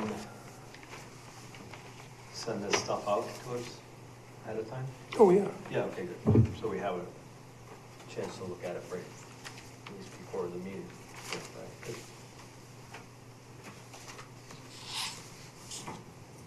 All right. So Dave, we got maybe the continuation of public hearing for some of this stuff, maybe Starbucks. That's about it for now, more or less. Well, I've got the gas station up in the Triangle in Northford wants to add a takeout restaurant as part of their convenience store, which is accessory to their gas station. So I said, you can't just have a kitchen cooking takeout food in a convenience store accessory to a gas station without getting a special permit like anybody else would for a restaurant, right? Because it's a restaurant. It's not In the corner where the ice cream is? accessory to a convenience store or accessory to a gas station. It's a restaurant, Yeah. That's right. right? Yep. Agreed. So I said he needs a special permit, so hopefully he'll be ready. Okay. He's got the hood, he's got the stove, he's all ready to go. Did he say where we were gonna put it in the back corner? Where the hell are we putting it in there? Where the office? We'll find out. Yeah, well, no, right in the corner next to the office, yeah. Did you have the ice cream there yet? Yeah, right there. It's really good. Yeah, no, it would be good. So you can get a burger and, He's the only guy open after 8 o'clock in town. so then we'll have the other gas station, the Gulf station where you can get chicken and donuts, right? Yeah. Got them all covered. We're good. Midnight snack. Cool. Anything kick off with Rite Aid, MD Rite Aid? Anybody coming forward or anything? Either one. All right. You all set, Dave? All right.